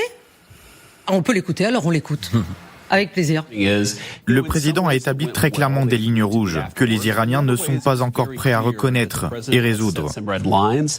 Nous allons donc continuer à y travailler. Mais bien sûr, le président se réserve le droit de décider quand il estime que la diplomatie a atteint ses limites. Nous espérons ne pas en arriver là. Mais si c'est le cas, ce sera au président de prendre la décision. Christian Macarian, donc ces fameuses lignes rouges, là, J.D. Vance, il y a un changement de ton, véritablement, alors qu'il n'était plutôt pas vraiment en faveur d'une frappe. Là, il est en train peut-être de changer d'avis. Alors, il y a plusieurs lectures. La première, c'est que, de toute évidence, l'administration Trump resserre les boulons, puisque J.D. Vance était le plus engagé, et il est quand même vice-président, dans le clan des isolationnistes, c'est-à-dire de ceux qui ne voulaient pas de cette opération, ni d'une autre d'ailleurs, spécialement au Moyen-Orient. Et c'est un homme qui prend de plus en plus de poids dans le système au fil des mois. Donc le fait qu'il ait changé d'avis et que là, il soutient l'option militaire a un sens politique intérieur déjà, c'est que de toute évidence Donald Trump veut montrer au clan MAGA, ses supporters, etc., qu'il n'y a pas de divergence à l'intérieur de l'administration Trump et que tout le monde est bien d'accord sur la possibilité d'une intervention. Et puis le deuxième message, il est à destination de l'Iran, puisque l'Iran a pu penser à un moment qu'il pouvait jouer des divergences à l'intérieur de la famille présidentielle, justement entre le clan isolationniste de J.D. Vance et d'autres. Qui sont favorables. Donc c'est un message pour les Iraniens. C'est un message pour les Iraniens qui leur envoie. C'est un durcissement. C'est un durcissement. C'est un resserrement de l'unité du clan Trump. Et c'est d'autant plus important que l'Iran annonce que dans 2 ou 3 jours, il va nous faire connaître son plan. Que Trump annonce, alors faut se méfier avec lui des notions de délai et de temps, mais annonce un plan dans 10 jours, puis ensuite il a dit 10 à 15 jours. Donc on voit bien qu'une sorte de tic-tac s'est installé qui ressemble à un compte à rebours. Ça ne nous donne pas davantage d'indications, mais ou bien c'est de la guerre psychologique de nouveau pour faire pression sur l'Iran, ou bien alors c'est un mécanisme qui conduit vers l'action. Alors, parmi les options probables de Donald Trump, Michel Goya, il y a celle du ciblage de certains dirigeants iraniens en particulier. Oui, alors juste en mot sur J.D. Vance, ça me faisait penser, vous savez, au moment de l'intensification de la campagne de frappe contre les Houthis, qui avait été décidée par Donald Trump, on a vu toute cette discussion qui avait été... les Houthis du Yémen. Voilà, qui avait été, mise à jour, dans laquelle on voyait J.D. Vance qui disait, voilà, je suis contre, je suis opposé à cette politique de frappe, etc., je suis contre, mais c'est la décision du président, et donc je m'incline, et accessoirement, ça permettra de donner un message fort aux Iraniens. Maintenant, oui, parmi les options, il y a les options de décapitation, d'assassinat. Maintenant, sur des cibles prioritaires. Oui, sur des cibles individuelles, on va le dire comme ça. Bon, c'est pas ça qui va réduire la menace balistique, par exemple. C'est pas ça qui va réduire les tirs éventuels de missiles sur Israël ou sur les pays voisins. Donc, ça suffit pas en soi. Déjà, il y aura forcément des attaques. Quoi qu'il arrive, il y aura forcément des attaques sur l'arsenal militaire iranien, sur les missiles balistiques, sur la défense aérienne. C'est à peu près certain. Ensuite, ces décapitations. En fait, on sait tout sur tout ce qu'il va y avoir, potentiellement, mais on ne connaît pas dans quel ordre ça va se produire, dans quel dosage, combien de temps ça va durer et l'ampleur. Quelle est l'ampleur? Parce qu'après les éliminations physiques, les Israéliens ont fait ça pendant la guerre de juin. Bon, encore une fois, on y revient, mais pourquoi faire? Je veux dire, l'emploi d'une option militaire, c'est pour obtenir un effet stratégique, un effet politique. L'élimination, ça fait quoi? En quoi d'ailleurs ça... Toutes les décisions militaires que vous avez prises, vous, colonel Goya, elles avaient un but clair? Oui, clair, non, pas forcément. Mais un but politique clair, non, ça c'était souvent le problème. Je voulais vous faire dire. Mais normalement, on est là pour faire de la politique en réalité. L'action militaire, c'est de l'action politique. Oui, c'est c'est pas une fin en soi. Bombarder, c'est pas une fin en soi. Il faut qu'il y ait un but politique. À la fin, il y a quelque chose, quoi. Et je suis pas sûr d'ailleurs que Trump sache très bien ce qu'il veut à la fin. Il veut quelque chose. Il veut une victoire. Il veut pouvoir dire, proclamer que j'ai obtenu ceci, ou j'ai puni. Éventuellement, si rien, il dira j'ai puni, j'ai détruit, j'ai fait ça. Mais mais c'est pas forcément en éliminant les gens que vous obtenez, on n'obtient rien de quelqu'un de bon en réalité. Alors que les Israéliens, eux, savent ce qu'ils veulent. Les faits recherchés, il est très clair du point de vue des Israéliens, il est très clair depuis que Netanyahou est de retour au pouvoir, c'est la fin du programme nucléaire iranien, la fin du régime au pouvoir en Iran depuis 1979 et l'établissement d'un système politique en Iran favorable à Israël. Et ce mantra politique, pour le coup, est répété depuis le retour de Benjamin Netanyahou, j'allais dire le retour parce qu'il n'a pas été longtemps hors du pouvoir, mais en tout cas, depuis plusieurs années, c'est l'objectif prioritaire des Israéliens. Et c'est là où, et Michel a raison de souligner le fait que les Américains ont l'impression qu'il y a un flou complet sur l'effet recherché de cette campagne, alors que les Israéliens, pour eux, ont un effet, enfin, il y a un objectif très clair qui est la fin, le fait que l'Iran n'ait plus jamais la possibilité d'obtenir une arme nucléaire qui menace l'État d'Israël. En fait, ce qu'il faut voir aussi, c'est qu'on a 300 avions de chasse, potentiellement des centaines de missiles de croisière, des bombardés stratégiques par dizaines. Donc le potentiel est d'être capable de tout frapper en même temps. Un avion de chasse et potentiellement 4 missiles de croisière en même temps. Donc s'ils veulent frapper et tous les potentiels sites de lancement de missiles balistiques et toute la défense aérienne et puis potentiellement le nucléaire, en fait, ça peut venir que dans un deuxième temps. Il n'y a pas d'urgence parce Vous parlez de qui? Les Américains. Les Américains. Les installations nucléaires, elles ne vont pas se déplacer dans la nuit.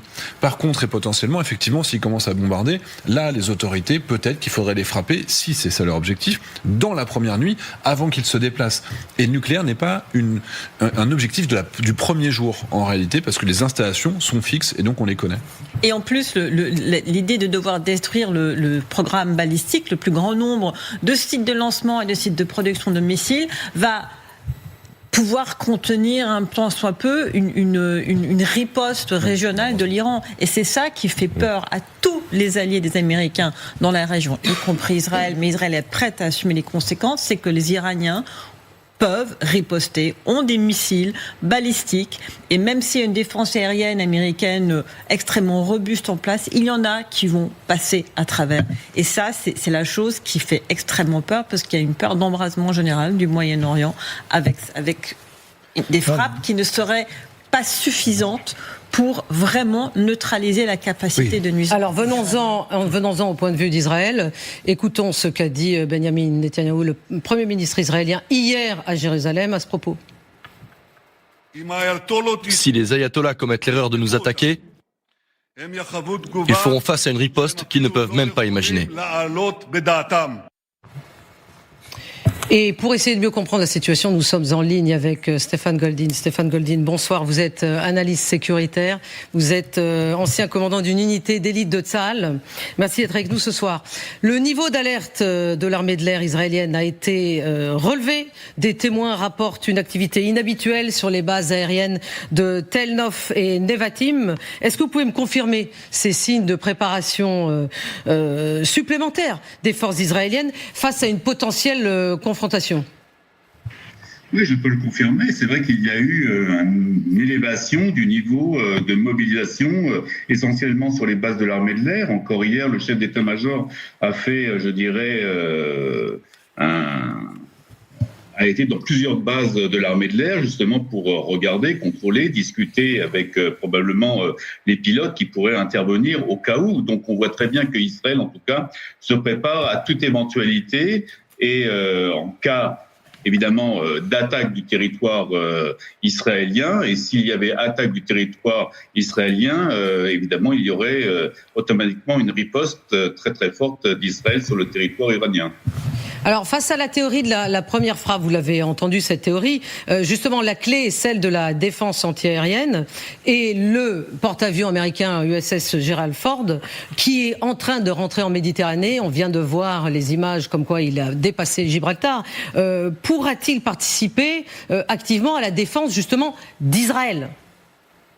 Je pense qu'il y a eu énormément de débats sur le positionnement que pourrait avoir l'USS Gerald Ford. Or, tout le monde sait que depuis le départ, dans le fond, ce porte-avions va se situer en Méditerranée, ne passera pas, n'ira pas vers le Golfe Persique pour dire clairement les choses, et il sera là justement pour défendre aussi Israël, mais aussi toute la région, c'est-à-dire tous les alliés des États-Unis, parce qu'on sait très bien qu'au moment, et d'ailleurs les Iraniens l'ont dit, où il y aurait une intervention, quel que soit le type d'intervention, il y aurait une riposte iranienne qui toucherait Israël, évidemment, mais aussi d'autres pays autour de l'Iran. Donc ce porte-avions est là, dans le fond, pour donner, je dirais, une nouvelle sécurité, un filet aérien, pour une défense aérienne pour tous les pays qui seraient alliés aux États-Unis dans la région. Oui.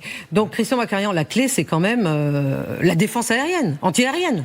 Alors oui, et en cas de frappe, le dispositif, si on peut voir la carte, montre une véritable mâchoire, une tenaille entre le Lincoln qui se trouve dans le golfe d'Oman et le Gerald Ford qui va arriver au large. Pour vous, c'est une mâchoire.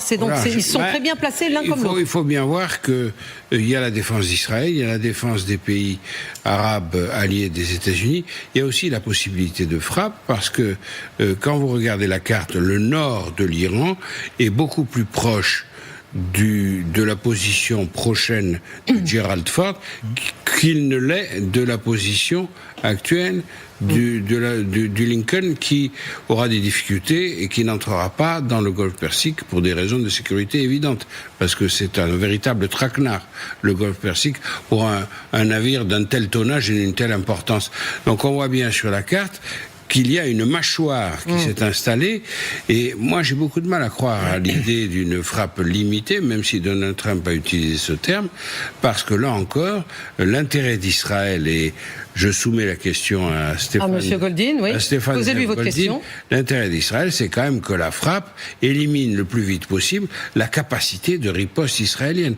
Donc c'est pas limité, c'est quand même assez massif. Ça doit l'être d'emblée. Dès le départ. Je ne sais pas ce qu'en pense Stéphane Zev Goldin. Écoutez, pour dire clairement les choses, je pense qu'Israël, d'abord sa priorité, c'est l'élimination des bases de lancement des missiles balistiques iraniens qui pourraient frapper le territoire israélien en cas d'attaque, limitée ou pas, des États-Unis. Ça, c'est la première chose. Le but derrière tout ça, évidemment, pour Israël, c'est d'abord et avant tout la chute du régime iranien, la chute du régime des mollahs. Maintenant, on sait très bien que ce n'est pas simplement par une frappe que ce régime tombera. S'il devait tomber, ça serait par la population iranienne elle-même, qui vit aujourd'hui son 40e jour ou plus de manifestations, et d'ailleurs qui compte revenir dans les rues. Toujours est-il que, d'abord, la priorité pour Israël, ce sont les bases de lancement des missiles. La question du nucléaire viendra dans un second temps. Oui, Stéphane Goldin, certaines de mes sources en Israël me disent que ça serait plutôt éventuellement Israël qui frapperait en premier, parce que ça n'est pas potentiellement positif pour Donald Trump dans son contexte politique actuel que de perdre des hommes ou d'avoir une victoire pas facile sur ce plan-là au Moyen-Orient, alors que du côté israélien, ça pourrait aider Benyamin Netanyahou. Est-ce que vous êtes d'accord avec cette version ? Oui, je suis assez d'accord avec cette vision des choses, parce que c'est vrai que pour Israël, nous sommes face d'abord à un moment, je dirais, pratiquement historique, où franchement, on a mis le talon d'Achille, je dirais, iranien est franchement touché. Donc c'est peut-être le moment, en tout cas pour Israël, de mettre fin à ce régime des mollahs. Ça, c'est la première des choses. Seconde chose, c'est vrai que comme on l'a vu au mois de juin dernier, c'est d'abord Israël qui a attaqué après les États-Unis qui se sont joints à eux, avec évidemment la question des avions B-2, qui est une question cruciale concernant le nucléaire. Et c'est vrai que, concrètement, pour dire clairement les choses, Israël l'a déjà fait, a la capacité militaire, technique, technologique, pour pouvoir frapper le territoire iranien. De plus, on ne va pas se raconter, il faut se dire les choses clairement, il y a aussi des enjeux en Israël, des enjeux de politique interne qui pourraient dans le fond aider aussi, s'il devait y avoir une frappe sur le territoire iranien, aux prochaines élections ici en Israël. Merci Stéphane Goldin d'avoir été avec nous ce soir. La République islamique d'Iran n'a pas dit son dernier mot. Elle continue de déployer ses forces. Elle continue d'éparpiller ses autorités décisionnaires. Elle continue de dissimuler, bien sûr, ses sites nucléaires, de les fortifier, bien évidemment, et de le faire savoir. Même si les pourparlers indirects, bien sûr, ont continué cette semaine à Genève pendant 3h30 mardi, sans parvenir à un accord clair. Et il y a eu également des exercices navals, Michel Goya, des exercices navals pendant quelques heures, aujourd'hui, conjoints entre l'Iran et la Russie. Alors, on nous dit que c'était des exercices annuel, donc qui était prévu. Programmé. Programmé. Ils ont pendant quelques heures mené à une fermeture partielle du détroit d'Ormuz. Alors le détroit d'Ormuz, c'est par là que passe un tiers de la production mondiale du pétrole. Il a quand même été fermé. Oui, non, mais bien sûr, mais pas entièrement, hein. Non, mais l'Iran montre aussi ses muscles. Elle dit elle montre ce qu'elle est capable de faire, quelle est sa capacité de nuisance dans toute la région. Donc c'est assez logique, hein, très très clairement. Maintenant, revenir un peu aux options, moi je vois pas une mâchoire forcément dans les deux forces américaines. Je vois plutôt un bouclier, une épée. Et le bouclier c'est côté Israël et l'épée c'est côté Golfe d'Oman. Et on peut donc pas le bouclier c'est l'USS Ford qui arrive en Méditerranée. Et ces destroyers et qui vont se positionner devant Israël. Qui ont les missiles. Ça c'est le bouclier. Oui, plutôt. Donc le glaive. Et le glaive, c'est plutôt l'Abraham Lincoln qui est en mer, Donc plutôt pour attaquer. Oui, c'est-à-dire qu'il y a une option. Il y a plusieurs options. Hein. C'est pas tellement les cibles. Les cibles, on les connaît. Hein. On sait sur quoi les Américains ou les Israéliens frapperont en premier. Donc les missiles balistiques, la défense aérienne, etc. Non, c'est parmi les options possibles, il y a l'option America Only, c'est-à-dire les Américains seuls, qui implique le moins possible les autres, et donc à partir de l'Abraham Lincoln, ils font des frappes et ils se contentent de défendre éventuellement s'il y a des attaques dans les autres territoires. Donc ça implique ni les pays arabes, ni les pays israéliens. Mais vous avez effectivement l'autre option, c'est Israël only, seul. Donc les Israéliens qui étaient quand même assez mécontents, il faut quand même le rappeler, d'avoir été interrompus au mois de juin en disant on était en train de casser véritablement, on était près de nos objectifs et on a été retenus par les Américains. Et au passage, ce qui était clamé comme une victoire par Donald Trump, en réalité, c'était clamé aussi par une victoire pour les donc Iraniens. Vous, ça vous étonnerait pas que les Israéliens en fassent plus cette fois-ci? C'est possible, il y a peut-être cette option, ce qui permet effectivement de dédouaner Donald Trump, ou qui interviendrait peut-être ponctuellement sur la fin pour obtenir les lauriers de César. Mais voilà, vous avez l'option mixte, vous avez les deux en même temps, et là, vous avez toute la région qui est impliquée. Maintenant, face à ça, les Iraniens, ils ont comme option soit de faire le gros dos, ils disent c'est même pas mal, vous pouvez frapper une semaine, 2 semaines, 3 semaines, 4 semaines. Si on sait de rien, qu'est-ce qui se passe? Et en même temps, ils peuvent essayer de porter des coups. Alors en fonction, si c'est que les Américains qui les attaquent, ils peuvent essayer de frapper directement les Américains, de porter des coups aux Américains. Si les autres pays sont impliqués, ils peuvent essayer d'être de nuisance partout, attaquer Israël. Donc c'est surtout, je pense, savoir qui va être impliqué dans ce conflit, plutôt que sur quoi on va frapper, qui importe vraiment. Selon des informations de sites iraniens en exil, en dehors de l'Iran bien sûr, Téhéran utiliserait certains stades sportifs, des stades de foot notamment, comme centre de rassemblement et de déploiement pour des forces militaires et de sécurité, afin de les protéger contre d'éventuelles attaques américaines. Alors des matchs prévus ont été reportés, mais c'est assez classique ça, ils l'ont fait relativement souvent précédemment. C'est classique, mais c'est une manière de faire savoir que les Iraniens se préparent à un conflit compliqué et qu'effectivement ils vont cacher d'une certaine manière une partie de leurs dirigeants et notamment des Pasdaran au sein de la population civile pour éviter et pour contraindre d'une certaine manière les Américains et les Israéliens, s'il y avait des frappes, à faire le maximum de victimes civiles et donc à pouvoir utiliser cet argument. Je voulais juste revenir un instant sur les images qu'on voyait à l'instant. C'est quand même, faut juste se dire que tout ça c'est dans un mouchoir de poche. Quand il y a des Russes et des Iraniens qui font des exercices navals, il y a les navires américains de l'autre côté. Bandar Abbas, c'est juste le débouché de l'Iran. C'est quand même assez fascinant de se dire que à la veille d'une potentielle opération militaire américano-israélienne contre l'Iran, il y a un déploiement, un exercice tout à fait prévu, annoncé, qui n'a, comme Michel le disait, rien de surprenant en soi, mais sauf que tout ça se passe pas au milieu du Pacifique ou de l'Atlantique, ça se passe dans un espace extrêmement contraint. Donc faut imaginer que tout le monde... La tension et les possibilités d'escalade. Tout le monde se regarde et tout le monde se jauge, et les Iraniens font une démonstration de force, mais avec les Russes, c'est quand même pas anodin dans l'état actuel du monde. Mais en même temps, les Iraniens ont demandé plus de défense antiaérienne aux Russes, qui ne peuvent pas, parce qu'ils ont besoin pour la guerre en Ukraine. Ils ont même demandé de la défense aérienne aux Chinois, qui n'ont pas non plus accepté. Donc on fait un peu peur à tout le monde avec cette idée, les Russes et les Iraniens s'entraînent ensemble. 1, ce sont des entraînements programmés, et 2, Et deux, les Russes ne peuvent pas se permettre aujourd'hui d'aider l'Iran parce qu'ils ont les mains ils ont autre chose à faire avec Mais Christian Macarian, les gardiens de la révolution n'utilisent pas seulement les stades, ils tiennent des réunions maintenant aussi, disent certaines sources, dans des hôpitaux. Oui. Évidemment, ça inquiète beaucoup de personnes dans la population, mais ceci dit, il est assez classique que les établissements scolaires et médicaux soient utilisés comme de refuges. Je l'ai vu dans toutes les guerres que j'ai couvertes. Oui, c'est tout à fait exact. Mais ils ont de fer au feu. Ils ont cette attitude-là à l'intérieur des villes, parce qu'on les évalue à peu près à 250 000 combattants. Et ils ont aussi des combattants qui sont, eux, regroupés dans des lieux où il s'agit d'exercer une action militaire. Et là, évidemment, c'est tout à fait repéré par les Américains et très documenté aussi par les Israéliens. Donc, frapper les passes d'Aran... Je ne sais pas si ça aboutirait au résultat souhaité par Israël, par exemple, comme Stéphane Zev Goldin le disait tout à l'heure, puisqu'en Israël, il y a vraiment une idée très forte qui traverse tous les courants politiques, c'est effectivement de renverser le régime. Mais honnêtement, frapper les passes d'Aran, je ne suis pas sûr que ça aboutisse à ce résultat-là.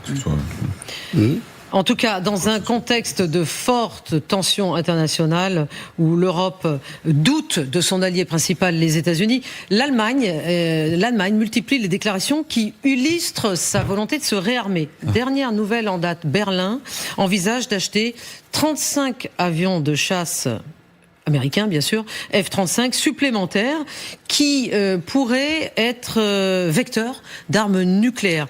Écoutons ce qu'en a dit Friedrich Merz, le chancelier allemand. Quel rôle l'Allemagne joue-t-elle ? Car elle ne pourra pas décider elle-même si la France ou la Grande-Bretagne sont prêtes à utiliser l'arme nucléaire. Comme pour les Américains, la décision finale revient aux Français et aux Britanniques. Nous disposons d'avions à capacité nucléaire dans nos forces armées. Nos avions de combat sont donc capables de transporter des armes nucléaires. Donc, Xavier Titelman, des avions de combat allemands pourraient transporter des armes nucléaires britanniques et françaises. Alors, justement, actuellement, c'est seulement américain. Oui, non, mais je dis pourrait. Je n'ai pas dit pourront. Hein. Potentiellement. C'est conditionnel. Quand on ne comprend rien à la réalité, on peut le prétendre. La réalité, c'est qu'on va jamais mettre un missile français avec l'intégration des clés nucléaires sous un système américain. Ça voudrait dire que nous ne sommes plus souverains et que nous avons donné nos clés de déclenchement aux Américains. Donc c'est totalement impossible. Ça n'arrivera jamais. Éventuellement qu'ils achètent des Rafales et qu'on passe un partenariat pour remplacer les Américains. Non mais là, il ne parle pas de Rafale. Mais bien, c'est bien ça le problème. De F-35. C'est qu'on a un problème avec les Américains. On sait qu'ils seront plus alignés demain. On sait. Moi, je suis même certain que si jamais il fallait utiliser l'arme nucléaire, que les Allemands auraient jamais l'autorisation de Trump pour pouvoir l'utiliser. Et malgré tout, il manque d'avions parce que ce F-35, il vole pas le nécessaire. Il vole pas les 220 heures nécessaires. Il fait que 180 heures par an en coûtant 40 000 € de l'heure de vol. Donc, il faut en acheter plus. Non, mais juste attendez, pour pouvoir faire le minimum d'heures de vol disponibles. Vous êtes en train de me dire que c'est ça la raison ? Ah mais bien sûr, mais c'est même pire que ça. C'est que c'est reconnu par Lockheed Martin. Quand la Belgique et l'Australie ont dit vos avions ils volent pas autant que prévu, qu'est-ce qu'on fait ? Achetez-en plus. Les Allemands sont exactement sur le même constat. Votre avion, il fait pas ce qui était nécessaire et il vole pas autant que prévu. Donc on est obligé d'en acheter plus. Donc on est obligé de remettre des milliards qui coûtent à la défense européenne. Il y a déjà 300 milliards de dollars d'équipements américains qui doivent arriver en Europe. Il faut annuler ces contrats, il faut arrêter de dépendre des Américains. Et les Allemands s'enfoncent dans une erreur ici. Et ça arrive encore en plus à un moment où le projet SCAF est en train de tomber à l'eau complet. Oui. Voilà. Alors le projet SCAF, dites-en deux mots, c'est-à-dire c'est le projet franco-allemand. D'avion du futur. Le projet franco-allemand, l'avion du futur avec Airbus Allemagne et Dassault France, eh bien, ils n'arrivent pas à s'entendre. Je pense que Xavier connaît les détails beaucoup mieux que moi. Sur le nucléaire, il y a un élément super intéressant. Les Allemands disent, mais dis donc, le SCAF, vous voulez qu'il soit nucléaire, les Français ? Mais nous, ça nous intéresse pas. D'ailleurs, ça va coûter plus cher qu'il soit nucléaire, donc nous, on veut pas payer la part. Ah, mais par contre, on veut avoir du nucléaire souverain plus tard, mais on voudrait pas le développer maintenant. Donc en fait, ils cherchent en plus des raisons de se débarrasser des Français dans ce programme de SCAF, en prétendant que c'est notre volonté d'avoir un avion nucléaire qui n'intéresse pas les Allemands. Il faut savoir à un moment. Vous l'avez très bien expliqué, et là j'aimerais le commentaire politique de Christian Macarian. Il y a une tension très nette sur ce sujet, et sur beaucoup d'autres d'ailleurs, qui dépasse largement... Entre la France et l'Allemagne. Entre la France et l'Allemagne, et on a un redéploiement des forces à l'intérieur de l'Europe. Alors là on change un peu de sujet, mais qui est quand même drôlement intéressant. C'est-à-dire que M. Merz se rapproche beaucoup de Mme Meloni, et s'éloigne beaucoup plus de la France. Donc si en France on parle de couple franco-allemand, en Allemagne on ne parle pas du tout, d'ailleurs c'est une expression qui n'est jamais employée, de couple franco-allemand. Mais le couple franco-britannique est en train de se resserrer, donc tout va bien. Ah oui, mais bon... mais sur un avion partenaire... c'est pas parce que le Royaume-Uni a quitté l'Union européenne qu'on avait interrompu notre coopération militaire. Elle s'est au contraire non seulement poursuivie, mais intensifiée. Et des accords qui avaient été signés sous Nicolas Sarkozy sont toujours tout à fait opérationnels. Mais pour revenir à votre question sur l'Allemagne, effectivement, l'Allemagne... On a cru un rapprochement très fort entre Macron et Merz après l'ère Merkel, parce qu'il y avait quand même pas mal de divergences sous Merkel à la fin de Merkel. Merz, l'été dernier, s'est rapproché beaucoup des Français, et en vérité, on s'aperçoit que ce soit sur l'avion de combat du futur, ou que ce soit sur des questions monétaires et financières, l'Allemagne est totalement dans la divergence. Et pour les Allemands, l'élément essentiel, c'est les finances publiques françaises, et qui ne sont pas, ça leur déplaît, qui ne sont pas en situation de redressement. Le budget français qui a été adopté a été jugé mauvais par les Allemands, le chancelier lui-même l'a dit. Donc tout ça n'est pas de nature à favoriser la coopération franco-allemande. Alors, restons un instant sur les F-35, parce qu'il n'y a pas que l'Allemagne qui veut des F-35 et qui en est équipée en Europe. Il y a les Pays-Bas. Les Pays-Bas, leur secrétaire d'État à la Défense a d'abord évoqué la manière de contourner la dépendance vis-à-vis des États-Unis quant au logiciel de ces avions avant de rétro-pédaler, en faisant remarquer qu'il avait probablement pas le droit d'en parler. Donc voilà ce qu'il a dit. Tout comme votre iPhone, il est possible de débrider un F5. Je n'en dirai pas plus. Totalement mensonger. Non mais expliquez-nous là, Xavier Zitelmann. C'est-à-dire, qu'est-ce que permet l'accès au code du logiciel du F-35 ? Le F-35 est un avion qui, pour toutes ses préparations de mission, ses débriefings, ses logiciels, remonte aux États-Unis. Si vous connectez pas l'avion aux États-Unis pendant 30 jours, c'est l'armée belge qui l'a confirmé, votre avion est déconnecté. Les Israéliens l'ont confirmé. À partir du moment où vous vous connectez aux États-Unis, c'est les Américains qui choisissent la performance de notre avion. Et notamment quand les Émirats allaient acheter ces avions, les Israéliens ont dit c'est pas grave, les États-Unis pourront réduire la furtivité du F-35. Donc la performance de l'avion est sous clé américaine. Le fait de simplement pouvoir décoller, si on se connecte pas dans les 30 jours, on perd notre aviation. Et donc on dit votre avion il est pas souverain, c'est pas possible, on peut pas acheter un truc comme ça, on va dépendre des Américains, même si demain on était opposé sur le Groenland ou sur la défense des pays baltes. Donc c'est faux ce qu'il dit et donc il prétend c'est pas grave, on va pouvoir rebooter et puis réinstaller un nouveau logiciel. Donc c'est faux ce qu'il dit. C'est totalement faux, mensonger. Voilà. Et tous les systèmes mondiaux, le Rafale, tous les avions, si vous essayez d'insérer une autre ligne de code ou si vous essayez de lire le code, il va s'autodétruire. C'est-à-dire que le système, c'est un peu comme Mission Impossible, le système arrête d'être fonctionnel. Les clés de chiffrement vont déconnecter. Et par exemple, si vous avez un morceau de F-35 qui tombe par terre ou d'un Rafale et que vous essayez de le brancher pour l'analyser, le code va se détruire à l'intérieur, il est inexploitable. Il y a une vérification, il y a un chiffrement et une clé de vérification des boîtiers les uns avec les autres. Donc imaginez qu'ils puissent récupérer le code pour le changer. Et accessoirement, je rappelle quand même que quand les iPhones, l'exemple qu'il a donné, on peut débrider votre iPhone. Délirant. L'iPhone, même pour ça, les services secrets américains n'arrivent pas à débrider les iPhones. Oui, alors comment débrider un F-35 ? Dont on imagine la sécurité. Michel Goya, donc on est quand même bien loin de la souveraineté européenne. Je rappelle que les Pays-Bas aussi ont des armes nucléaires américaines sur leur sol. Et donc c'est aussi l'argument américain de dire, si un jour vous voulez porter nos armes nucléaires, nos B-61 qui sont sur votre sol, il vous faut des F-35. Idem pour la Belgique et idem pour l'Italie. Donc ils sont obligés, ou alors à moins de renoncer à cette double clé nucléaire, enfin cette pseudo-double clé nucléaire, ils sont obligés, sinon il n'y a plus de parapluie nucléaire américain, d'acheter du F-35. Et les F-35, donc ils sont liés deux fois par le nucléaire et par le vecteur lui-même américain. Donc c'est une forme de raquette du côté américain. Il faut être clair. Un raquette auquel tout le monde a accepté de se soumettre. On est dans le paradoxe de l'Europe d'aujourd'hui, qui, depuis le retour de Donald Trump au pouvoir, ne cesse de dire qu'elle est en train de s'émanciper politiquement et militairement, et en même temps, au cas particulier, de pays qui, finalement, ne veulent pas s'émanciper, pour les raisons qui viennent d'être évoquées. Certains de ces pays ont des armes nucléaires américaines sur leur sol, mais aussi une forme peut-être de peur psychologique, historique, de s'émanciper des Américains, et de construire une véritable défense européenne, qui repose sur une souveraineté européenne et non pas sur une souveraineté américaine. C'est tout le paradoxe et un peu permettez-moi de le dire, de la tristesse aujourd'hui de cette défense européenne qui n'arrive pas à se construire.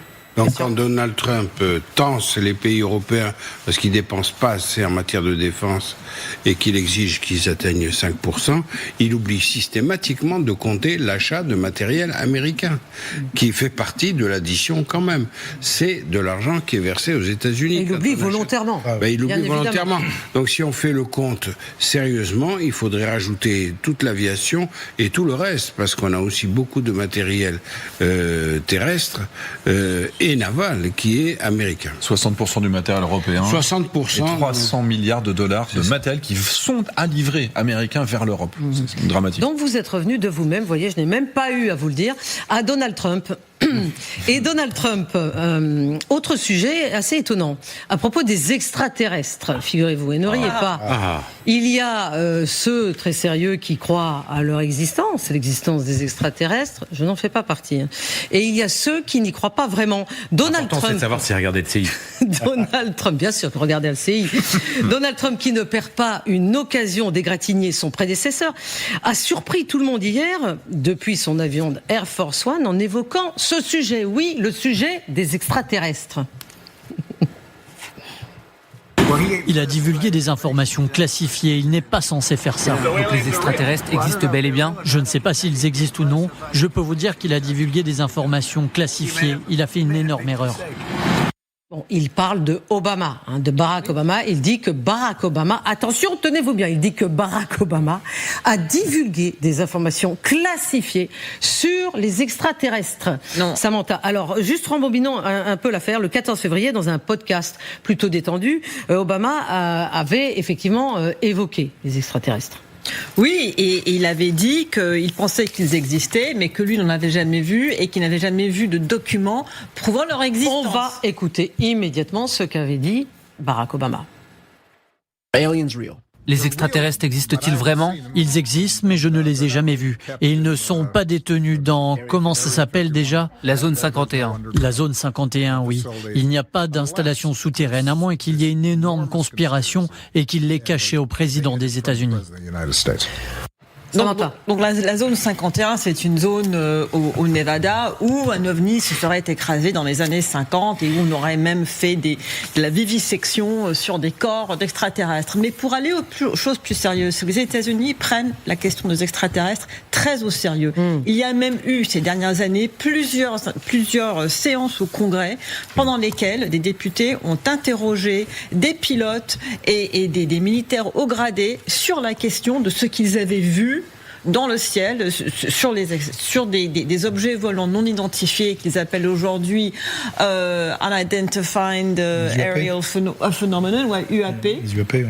Ils ont changé le nom OVNI et beaucoup de ces militaires très haut gradés ont dit il faut lever le secret là-dessus et il faut permettre aux personnes qui ont vu des choses qui sont inexplicables de parler, de venir nous expliquer. De parler sans avoir des sanctions. C'est parce que ces personnes ont subi des sanctions professionnelles, ont été obligées au silence et on se demande pourquoi. Donc, quelle que soit la réponse d'Obama et quelle que soit l'existence ou pas des extraterrestres, les Américains ont des commissions spéciales qui étudient ces questions très sérieusement. Comment on peut expliquer ça ? Vous dites la France aussi, Xavier Pickelman ? Oui, on a un risque qui s'appelle le GEPAN, très sérieux, dans lequel on a 2% des cas qu'on n'arrive pas à expliquer. Et vous avez des cas assez vraiment, alors pour le coup, moi je sais toujours pas dire non ou oui, mais vous avez des cas où vous avez des survols de silos nucléaires américains où tous les systèmes de sécurité se déconnectent et ça éteint les silos nucléaires, les Minuteman à l'époque. l'époque. Il y a des choses comme ça qu'on n'a pas réussi à expliquer. Il y a des cas dans lesquels il y a des observations au sol, des retours radars, on fait décoller les F-16 en Belgique et on n'arrive pas à intercepter les trucs qui faisaient un écho. On a des observations qui sont inexplicables. Et la France fait partie des pays qui ont officiellement un centre de recherche avec des vrais experts qui sont des gens du professionnel du milieu, des généraux qui s'en occupent, et ils n'arrivent pas à trouver de réponse non plus. Bon, mais revenons un instant à Donald Trump qui, lui, très raisonnable finalement, Donald Trump, se refuse à dire si les extraterrestres existent ou non. En revanche, Christian Macarian, ce que Donald Trump dit très facilement et avec beaucoup de joie, j'allais dire, oui, de plaisir, c'est qu'il tente d'enfoncer son prédécesseur, bien sûr. Le président démocrate qui, lui, a évoqué l'existence de ces extraterrestres et il a dû se justifier après. Mais il a un sérieux problème avec ses prédécesseurs. Entre Sleepy Joe, Joe Biden et Barack Obama, auquel il voue une haine très particulière, Trump poursuit une veine populiste qui, je pense, est susceptible de plaire au noyau dur de son électorat. Il le fait sans doute pour ça. Donc, je ne pense pas que la question fondamentale pour Donald Trump se situe dans l'espace et auprès des... Non, la question principale, est-ce que c'est pas que... C'est du populisme appliqué. De récupérer quelques électeurs pour les prochaines élections. C'est du populisme appliqué, tout à fait. Mais c'est de dire, Christian Macarian, que Obama a divulgué des informations classifiées. Oui. Souvenez-vous que Donald Trump a été accusé d'avoir rapporté chez lui des dossiers classifiés, etc. à Mar-a-Lago. Lui, il a été accusé de cela. Donc aujourd'hui, il accuse de la même chose Barack Obama. Mais c'est le renversement de l'accusation dont il est coutumier. Il accuse Obama. Et au passage, aux États-Unis, le thème des UFO, là, Unidentified Flying Object, est une véritable obsession dans certaines populations complotistes. Et quand vous entendez complotiste, vous entendez aussi, pas seulement, mais quand même, c'est le cœur de l'électorat de Donald Trump, dans lequel il y a beaucoup de gens qui croient à ce genre de choses, ou qui croient à d'autres choses célestes aussi d'ailleurs. Donc, il sait très bien ce qu'il fait, et il fait d'une pierre deux coups. Il frappe Obama, qu'il accuse d'avoir trahi, parce que c'est grave quand même comme accusation, d'avoir divulgué des documents classifiés. Et puis par ailleurs, il essaie de convaincre son électorat que, vous voyez, il prend pas au sérieux quelque chose d'aussi grave que la question des extraterrestres. Oui, mais alors il n'y a pas que lui qui s'intéresse aux extraterrestres. Vous avez raison, Samantha Devendorn. Le vice-président J.D. Vance, lui aussi, il paraît relativement obsédé par les ovnis. Il l'avait révélé lui aussi dans un podcast en octobre dernier. Et lors de ce podcast, le vice-président américain avait dit qu'il avait parlé d'extraterrestres avec Marco Rubio. Donc tout le monde, au plus haut niveau du gouvernement américain, est préoccupé par les extraterrestres. Il n'a pas parlé d'aliens, Vance. Non, il a plus parlé de valeurs spirituelles. On pourrait être très cynique. Il existe des forces spirituelles qui interagissent. Oui, c'est vrai. Non, c'est autre chose. Mais lui, c'est Bernadette Soubirous, quoi. Il voit la bière. Mais on pourrait dire qu'il s'est d'ailleurs converti. Ils sont en train de chercher très très loin pour qu'on oublie l'affaire Epstein. Mais pour revenir à ce sujet, dans ma carrière où j'ai croisé beaucoup de militaires et américains et russes, ce qui m'a frappé, c'est que, et d'un côté et de l'autre, surtout ceux qui avaient travaillé sur des questions nucléaires, m'ont tous dit avoir vu des choses étranges, et chez les Russes, et chez les Américains. Donc voilà, moi je vous laisse avec ça. Aussi, moi, ça me laisse perplexe. Mais là, c'est un sujet, il faut bien comprendre, c'est un sujet de sécurité en réalité. C'est pas quoi est-ce un sujet de sécurité? Parce que donc l'existence potentielle des extraterrestres nous menace. Mais non, nous sommes en insécurité. Non, c'est pas, on parle pas d'extraterrestres. Alors on parle d'objets non identifiés, d'objets aériens, des vols qui sont bizarres. Potentiellement une menace. Donc dangereux. D'accord. Et donc en réalité, il y a une hypothèse extraterrestre. D'abord, les extraterrestres, ils existent forcément. Je veux dire, on n'est pas tout seul dans l'univers. Maintenant, est-ce qu'ils sont sur notre planète? Est-ce qu'ils viennent sur le planète? Grande phrase de Michel Goya ce soir. C'est une autre question. Non, ce qui importe tous les aviateurs de la Terre, de la marine, c'est qu'il y a des trucs qui volent dans l'espace aérien et qu'on n'arrive pas à expliquer. Et avec cette idée que c'est peut-être des extraterrestres, mais c'est surtout peut-être la Russie, c'est peut-être la Chine, c'est peut-être des gens qui font des expérimentations d'engins particuliers.